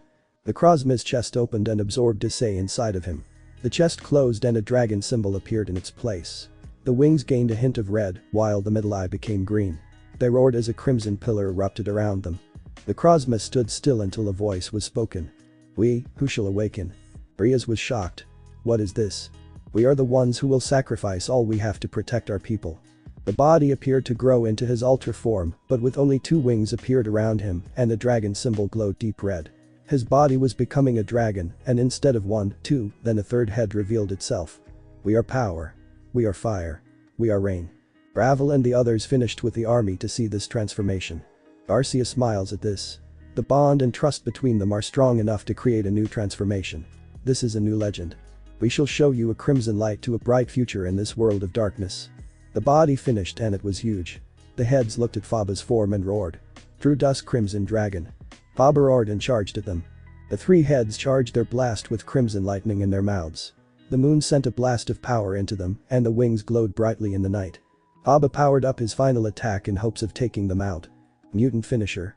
The fused Issei and Pokémon fired their attack. Crimson Moon Razor Maelstrom. The attacks fought for dominance, but thanks to the mom's blessing, Faba's attack was being pushed back and the attack hit. He roared in pain and felt his strength leave him. How? He looked at them and saw a true bond between the users and he realized he was a fool. It seems there's more to Pokémon than knowing how to battle in science. You win. The light ended with Faba becoming his human form and falling to the water until one of the heads caught him and brought him to the foundation. The fused dragons separated into their original forms with Necrozma and Lunala being a bit drained, but Issei looking a little worn out but still has some energy left. Faba looked at Issei and asked. Can you teach me about the bond between trainer and Pokémon? Issei thought about it and said, of course, but I'm afraid you're going to have to apologize to a few people and a few other things. Faba turns to see the destruction he caused and sighed, but with a content smile on his face. Perhaps I tried so hard to be the greatest I forgot what made them so great. There are no shortcuts to being the greatest, I realize that now. Thank you Issei Haidu. He was brought up by Guzma who cuffed him and pulled him to the cops. See you soon man. Luciman came to Issei with Lily. Issei. Do you care for my daughter? Issei nodded. I do and I will protect her no matter what. Luciman looked at his eyes and smiled. Thank you. Oh and one last thing. She grabbed Issei by his shirt and said. I like you. She is his. Lily and Ravel were so mad they charged the woman and ripped her off of him. Issei was still dazed, while Luciman had a happy smile on her face. Arceus laughed until a pair of arms wrapped around her and 3 pairs of her. Plumeria, Wick and Ariana surprised her and whispered something in the god Pokemon's war that made her blush red as Issei's armor. Riaz and everyone else were surprised but laughed at this until Issei looked at them and walked over to them. He hugged Riaz and said, "It's good to see you again. Hope you do stay for the tournament. I'm willing to give you and the others a chance but just this once." They all smiled at Issei and brought them all in for a group hug that Gasper and Ravel joined. Luciman looked at them and said, "This is definitely going to be an interesting Pokemon championship." She felt her and smiled before walking away to face her worst enemy. Paperwork. 1 week later. The Pokemon tournament was underway and within the stadium were the top 32 that made their way to the top. But the top 3 were number 3 Gasper, number 2 Ravel, and number 1 Issei. In the stands, Riaz and the Orc, along with Surzich's, Grafia, Milikas, Azazel, Volley and his team, Sayrag Bale who wished to see this tournament, Issei's and Ravel's parents, along with Riser, and finally, Michael and Gabriel. But Bai presented himself and looked at everyone around him. Arceus was with her new girlfriends and watched from the stands. "Welcome all trainers and fans, the Pokemon tournament shall now begin." Everyone cheered as the Issei and the others looked at them. Issei and his friends waved to their family and friends, who waved back, looked at each other, and made a fist bump promise. "No matter what, if we face each other in the tournament we'll go all out and hold nothing back." Agreed. Gasper and Ravel nodded in agreement. They looked at the sky and they joined the other trainers doing a punch in the air. Yeah. The Pokemon tournament has begun. It's been 2 days since the Pokemon tournament started and so the tournament was split up into a pattern. The top 32 would face each other in 16 matches, that's the elimination round. Then the top 16 will be facing in 8 matches for the quarter semifinals. The top 8 will then fight to see who will be the top 4 for the semifinals, and then the last 2 will be sent to the final round. During the elimination and quarter semifinals, the matches will be between single or double matches. The semifinals will be dealt in a 3-on-3 battle, as for the finals, it will be a full 6-on-6 battle. The elimination match was easy for Issei, Ravel, Gasper, and a few others, but sadly a few other big shots got handed defeat by the stronger trainers. After the elimination round, the 16 decided who would fight the next day. The 16 were Issei, Ravel, Gasper, Daisy, Annabelle, Ursula, Gary, Mallow, Acerola, Lana, Domino, Meat, Shauna, Arya, Ash, and finally Lily. When the matches were dealt with there were actually 2 matches in which Domino vs Arya and Ursula vs Meat resulted in both trainers having a double knockout. Since there was a lower number of trainers in the tournament, they had to prepare a special match to decide who the top 4 would be, and since there were 6 trainers left. Issei, Ravel, Gasper, Gary, Daisy, and Ash. The names were decided randomly so now there would be 3 matches to see who would make it to the finals. It was decided that the matches would be Ravel Phoenix vs Ash Ketchum, Gary Oak vs Issei Haidu, and Gasper Vladi vs Daisy Oak. Ravel dominated her match against Ash, as did Issei, but Gasper struggled a bit with Daisy since she went through some serious training, so she was no longer that scared girl, but the vampire's tricks overwhelmed her team, and Gasper won. Riaz and the others were interested in the Pokemon that they had seen and wondered if they could train with them to see if they could get stronger with magic. Arceus would allow them, but they'd have to catch Pokemon and have a starter like every other trainer. When the top 3 were decided as Issei, Ravel, and Gasper, the league drew names to see who would be in the semi-final match. It stopped at Issei Haidu vs Gasper Vladi. The two looked at each other and smirked. The stadium roared in excitement since many Ghost and Dark-type fans were cheering on Gasper, while many trainers who use a wide variety of Pokemon cheered on their idol. Issei and Gasper were in the stadium and stood apart from each other. The announcer spoke up. "Welcome trainers, one and all. Here we have 2 powerful trainers who made their way to the top with sheer determination, strength, and a sound strategy. In the green corner, he's the master of Ghost and Dark types. Put your hands together for Gasper Vladi." They cheered as Gasper thanked them all for their support. And in the red corner, he's a master of all the Pokemon and ruler of dragons. Meet Issei Haidu. Issei put his fists in the air and the crowd went wild. He smiles at them and sees Riaz and the others cheer for both of them. It made him happy that his old team came out to see them fight. "Hey Gasper. Win or lose, let's make this a fun fight. Don't hold back, even for a second it'll spoil the battle if you did." Gasper smirks. "I feel the same. I won't go easy on you. My team and I will show you all of our power. We owe you that much. So prepare yourself Issei Haidu." The announcer liked this energy and continued. "The match will be a 3-on-3 battle. No time limit or substitutions. The match is over when all 3 Pokemon on either side are defeated. Now summon your Pokemon." Gasper tossed his first one. Let's go, Marowak. The owl in Marowak appears and twirls its fiery bone. Issei got his first one ready. Come forth, Eevee. The small pup appeared and let out a cute yawn. The girls were gushing at the adorable puppy. Big brother, I want Eevee. Please. Riaz has a tear coming out her eye. Surziches hates seeing her cry and pats her shoulder. Of course, you can have one. Surziches smiles until Grafia pulls his cheek and makes him sit down and watch the fight. I believe we're here to watch the fight. Not to give in to Ria's wishes. If she wants one, she'll have to catch one. Surziches sits down with a pout on his face. Yes, honey. The referee sees them ready. Begin. Marowak, use Bone Rush. Marowak charges in. Eevee, Ice Beam. Eevee shoots a blast of cold ice, but Marowak blocks it with his bone and keeps charging at the pup. Eevee is hit and sent back. She brushed it off and got back up. Issei saw this and was ready for his next move. Eevee, use Shadow Ball. Eevee charges 3 balls and fires at Marowak. Marowak deflected them into the air until Eevee used physics to stop them and fire them back at Marowak. Marowak was hit by all 3 coming in at a lot faster than normal. Gasper was ready to counter. Use a flamethrower. Marowak breathed a stream of green fire at Eevee. Just what Issei was waiting for. Hydro Pump. Ever summoned a water portal and fired a large stream of water at the Bone Keeper. The water put out the fire and sent Marowak back to the boulder. Marowak had a few bruises and got back up. Gasper saw this. Use Benemerang. Marowak tossed a bone at Eevee. Eevee uses Bounce. Eevee jumped over the bone, but the bone came back and hit Eevee. Eevee was sent down into the ground. She got up and growled at Marowak. Marowak uses a Flame Wheel. Marowak rolled into a ball of fire and charged at the pup. Eevee, Hydro Pump. She opened another water portal and fired at Marowak. An explosion happened from the collision. Everyone wondered who won. The referee was at the explosion. When the smoke cleared, Marowak and Eve were knocked out. The referee raised his flags. This is a double knockout. Both Marowak and Eevee are unable to battle. The announcer came in. What a fierce battle. This was only the first one out of 3. Let's see what'll happen next. Gasper and Issei returned to their partners and pulled out their next Pokémon. Oh, Trevenant. The Elder Tree roared as it readied itself. Asia was curious about the tree Pokémon, so she pulled out her borrowed Pokédex. Let's see. It booted up. Trevenant, the Elder Tree Pokémon, and the evolved form of Phantom. This Pokémon controls trees via roots stretching from its feet, and it will attack anyone that dares to ravage the forest. Asia and Lefay were interested in the tree. So it's a forest defender. Interesting. I bet it can learn how to harness ninjutsu or even magic from nature itself. Issei likes this. Let's go Melodic. The mermaid Pokémon came out and curled around Issei as if to protect him. Grafie and Seraphil were amazed by the mermaid. Seraphil grabbed the Pokédex and scanned the beautiful creature. Melodic, the tender Pokémon and the evolved form of Phoebus. It lives at the bottom of clear lakes. In times of war, it shows itself, which soothes people's minds and hearts. Seraphil shook the Surziches and shouted. Thank you for inviting me. I'm so happy. That beautiful Pokémon would be amazing in my show. I can see it now. While she fantasizes, Surziches is asking for someone to protect the poor Pokémon from the crazy magic girl. The referee sees them ready and starts the match. Begin. Gasper didn't waste his move.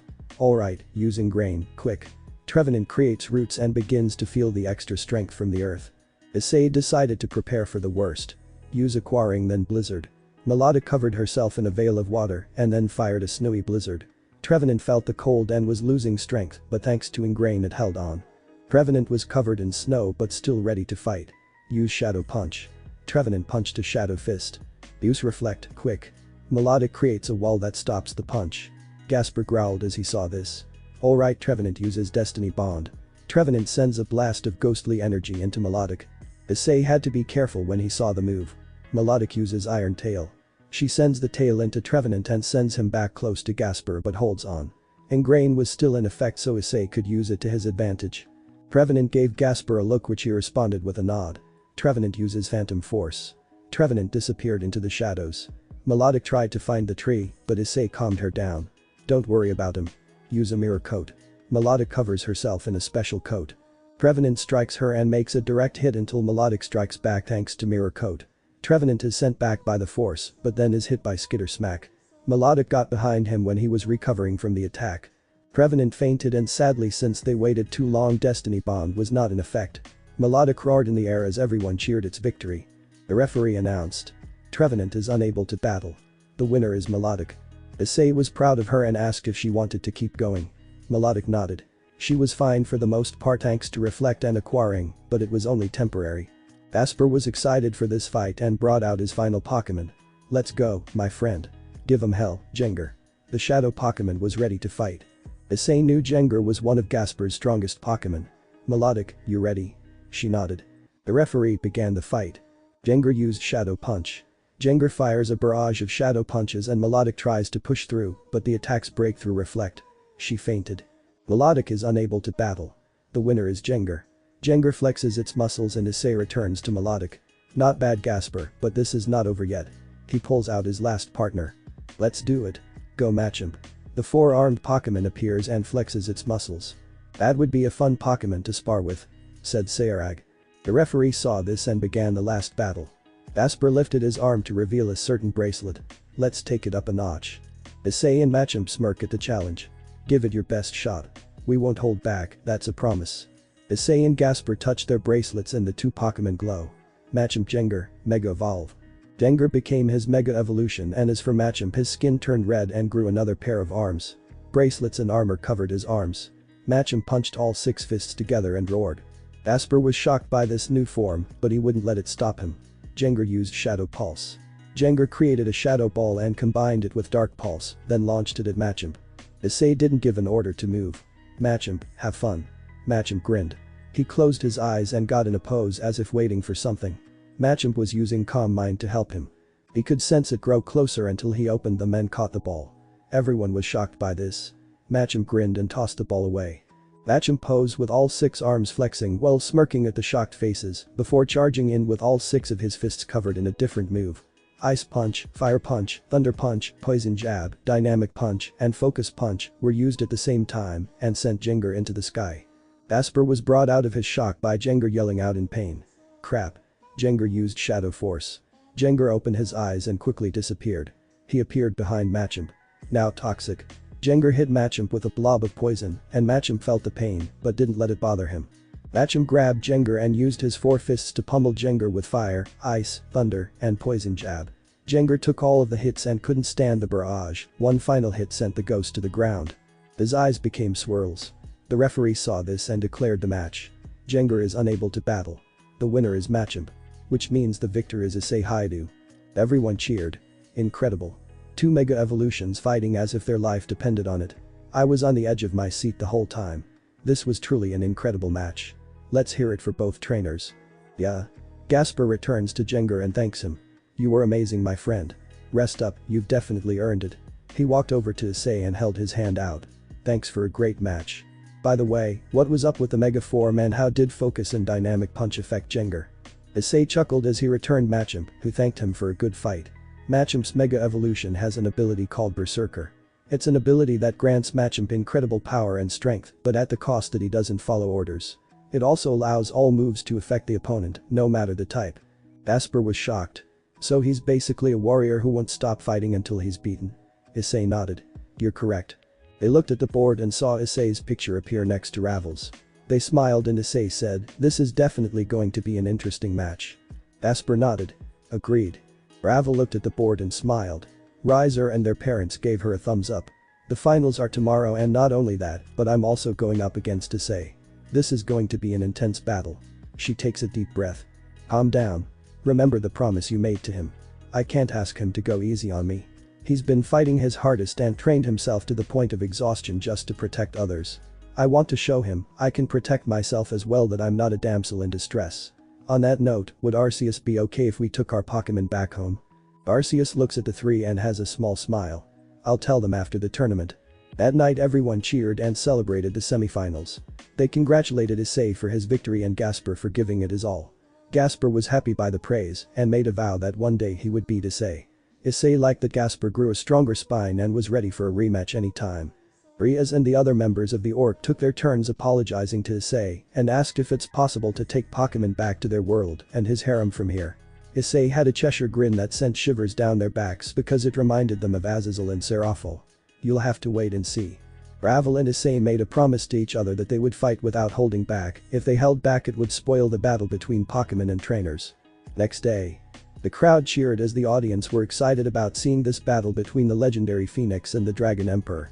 Ladies and gentlemen, we've seen many battles and many trainers and Pokémon pour their hearts and souls into each battle, but now we see two trainers and their Pokémon who have risen to the top and are here now to fight with all of their might to prove that they truly deserve the title of being crowned the champion. So without further ado, let's introduce them. In the left corner, we have a new trainer who masters fire types and never gave in to the bitter end. She may have been given the spot for the finals without battling, but the fire within her soul burns hotter than the sun itself. Meet the Empress of Fire. The Winged Flame. Ravel Phoenix. The left side of the arena exploded with fire as Ravel walked out with her phoenix wings out and her hair burning and flowing into the wind. An angel from hell is what she was. Her attire was formal and movable to give her freedom. Her outfit had the phoenix symbol, and the Pokémon Molters, both Kanto and Galar, were standing behind her. They blew their fire into the air and the flames amazed all of the audience. Everyone cheered as Ravel bowed to them all. Thank you for your support. I shall give you all a fight worthy of a champion. Riser, his peerage, the Phoenix family roared and cheered for their little heiress. Sayarag, Vali, and his team stayed quiet while the orc, Issei's harem in the Pokémon world, and his parents waited. Surziches, the Mayus, Azazel, and Michael, along with Gabriel observed. And in the right corner, a new trainer like his opponent, but he truly lived up to his name, and even though he has many different Pokémon, he never gives in to defeat until he draws his final breath. The indomitable warrior. The Emperor of Dragons and Legends. Meet Issei Haidu. Issei walked out in his balance breaker without his helmet, and with him were Salamence, Charizard, Garchomp, Zygarde, Pheromosa, and finally Eternatus. He summons Ascalon and points it to Ravel. Ravel Phoenix. I acknowledge you as my opponent, one worthy of facing my strength. Do not hold back even for a second. If you do, you disgrace this battle between trainer and Pokémon. Do you accept this? Ravel forms a sword of fire and points it at Issei. I accept your vow. I and my Pokémon shall fight with all of our strength. With all of our strength, we shall defeat all of yours. Prepare yourself, Issei Haidu. They smile at each other. As do their Pokémon, happy that they will be fighting with their master till the end. Everyone, even Vali and Sayarag, were surprised and impressed by the speech. Vali smiles. This will truly be interesting indeed. Ravel tossed her first Pokeball. Come forth, Centiskorch. The fire centipede appeared as it roared. Issei looked at Garchomp and the land shark flew into the battle. The referee saw this and smiled. Give us an excellent battle. The flags were raised. He shouted. Begin. Garchomp and Centiskorch charged and clashed. The battle between the Phoenix and the Dragon has begun. Centiskorch and Garchomp clashed with Flame Wheel and Dragon Rush. The crowd roared as they watched the fight. Garchomp and Centiskorch went back to their masters until they got their next order. Use Flamethrower Dragon Breath.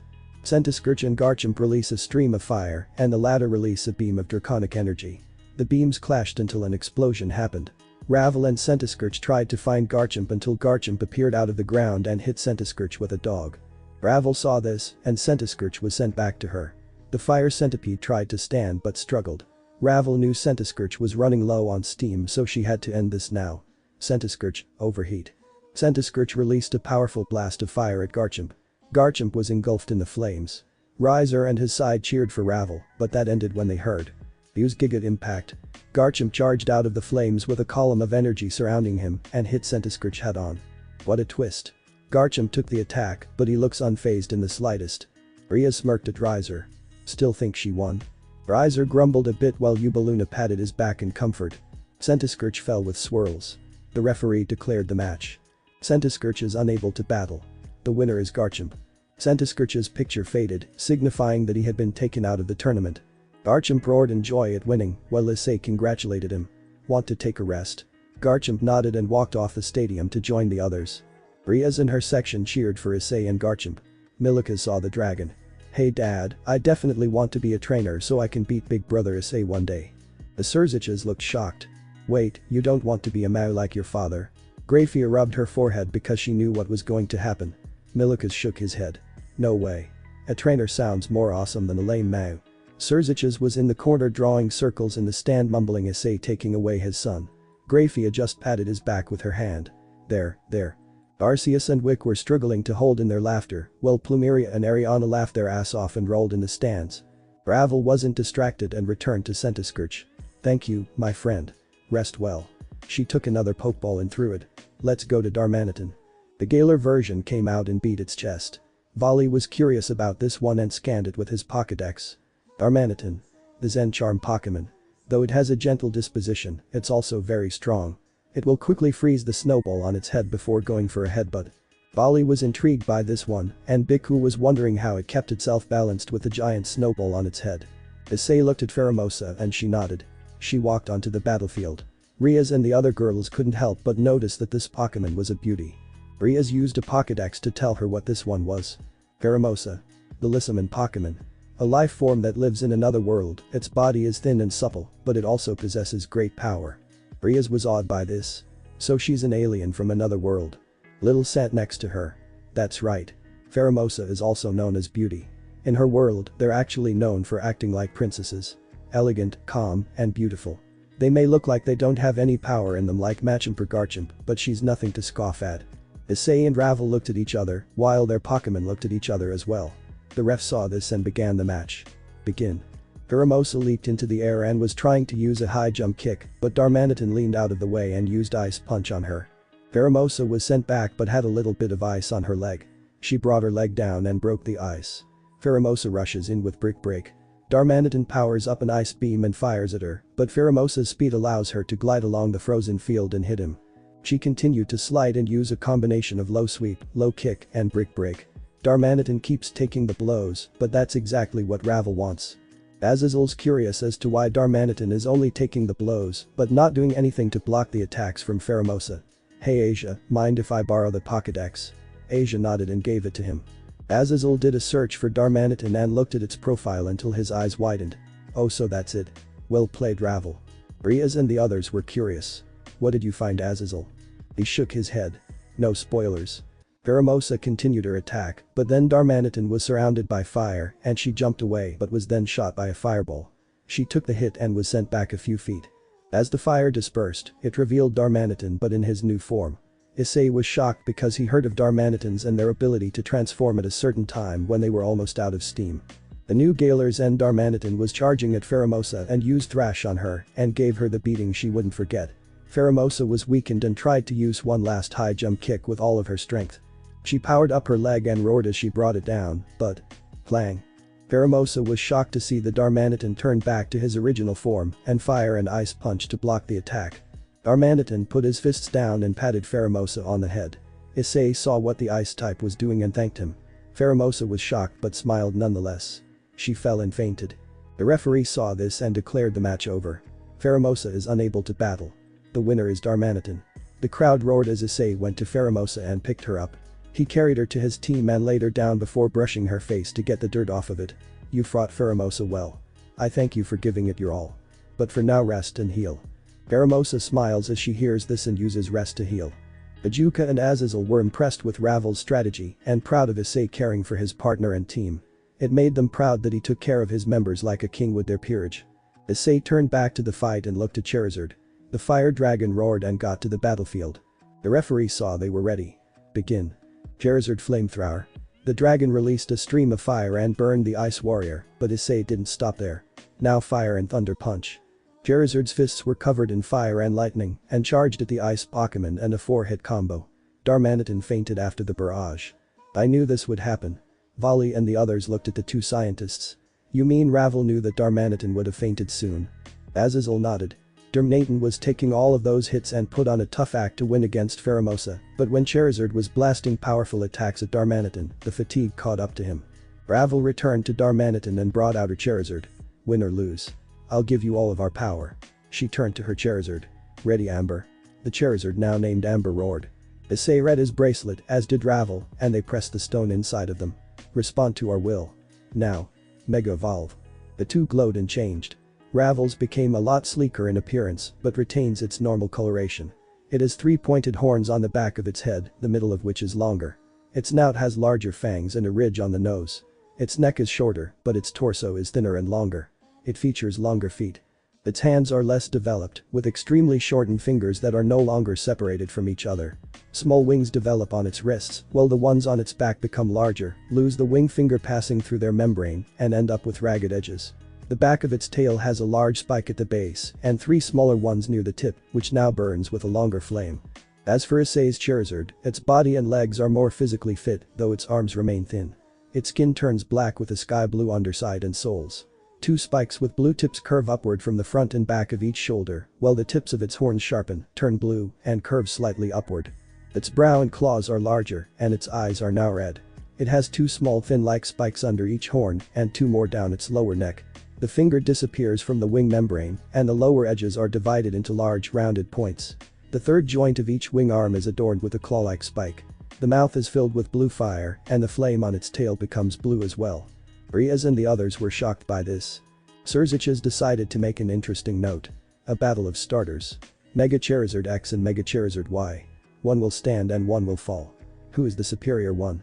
Ravel, Issei and their Charizards glare at each other. The referee saw this and said begin. As soon as he did, the two started to fire their respective flamethrowers. Orange clashed with blue and exploded as a result. The two cleared out from the smoke and began to clash with their claws, feet and tails. Truly a battle of dragons was what they were seeing before their eyes. Bali wanted one so he could train it, become stronger, and fight even more powerful people. Hey Albion, was this like your fight with Drag? Indeed, partner. When we knew our powers couldn't decide who was stronger, we settled with our claws, fangs, and strength alone to fight. Ravel and Issei continued to watch the fight because they knew they wouldn't listen to them, since they wished to fight of their own free will without orders. They complied with their rivalry and continued to watch the clash until Charizard X used Dragon Tail to knock Charizard Y down to the ground. Charizard X and Y were covered in cuts and bruises until they flared at each other one more time and used their last trump card. Flair Blitz. The two flew straight towards each other and the arena was covered in smoke again until it cleared to reveal both Charizards were standing looking at each other. They turned back to their original forms and did a fist bump until they leaned forward and feinted on the other. Everyone was shocked by this until they saw the referee declare the match. This is a double knockout. Everyone cheered for the two dragons and walked to their respective dragons and returned them. Amazing. Truly incredible. A clash of titans was shown before our eyes. Y versus X. In the end, they proved they were truly powerful and their rivalry burns hotter than any fire. The spokesman cleared his voice before saying, since Miss Ravel lost her first 3 Pokémon, we'll be taking a short 10-minute break to clear the area and have a special surprise for the next round. So stay tuned. Issei and Ravel went to their respective sides and began to tend to their injured Pokémon. Their sides came to them and cheered them on. There was even a section for the children of the underworld. Surziches believed this was something the children could truly enjoy, and he was right on the mark. The children were happy to see their idol and play with the Pokémon for a short while until they had to head back to their section. Issei was more than happy to pay for drinks and snacks since the currency here was insane and the fact that yen doesn't work there. Surziches thought maybe the underworld could finally pay off their debt if they were to convert Pokécoins to actual money. The arena definitely looked different as it was much bigger than last time and the stands moved away from the arena. This arena is special because it allows trainers and Pokémon to clash. So if they want to join the battle, the trainers can fight to their heart's content as well. Issei was shocked. Wait, so we can fight with our Pokémon, but we can only use 2 since we would join the battle, that would mean we count as 1 as well, correct? The spokesman nodded. You're correct, so what do you say? Are you both interested? Issei looked at Ravel and saw that she wanted to fight him and show how strong she's become and vice versa. They nodded and Issei looked at the referee. We accept. He pulled out 2 Pokeballs. And I know just who to call out. Let's go to USHIFU1 Rapidstrick. You too, Zygarde. The martial artist and the Cell Pokémon were ready to fight while Ravel called the Galarian Moltres and her loyal bodyguard. Ready, Buzzwole? He nodded and bowed to his master. The 2 trainers and their Pokémon were ready to fight. The referee was nervous and said begin. He got off the stand quickly. Issei looked at his Pokémon. Urshifu, deal with Buzzwole. Zygarde, try to beat Moltres. Let me know when you want to use that form, okay? Zygarde was ready to fight and use Dragon Breath on Moltres. The malevolent Pokémon swooped down to fight the Cell Pokémon. Buzzwole and Urshifu were fighting with their respective fighting styles. Buzzwole fought with power and brute strength. Urshifu's 1 Rapid Strike form focuses on defense and stamina. Issei and Ravel ran to each other and had a punch ready for them. They punched each other and sent the other back a few feet. Issei smirked and spit some blood. Care time dance, Ravel. Ravel spit a tooth that broke from the punch, but a regeneration fixed it. I thought you'd never ask. She summoned her iron skin and prepped her upgraded ultimate form that she received from the Galarian legendary birds and Heatran. Her eyes became dark violet and her wings grew 2 more pairs of wings, with each of them being the same rainbow color. Her attire changed to that of a fiery dress meant for a queen of fire.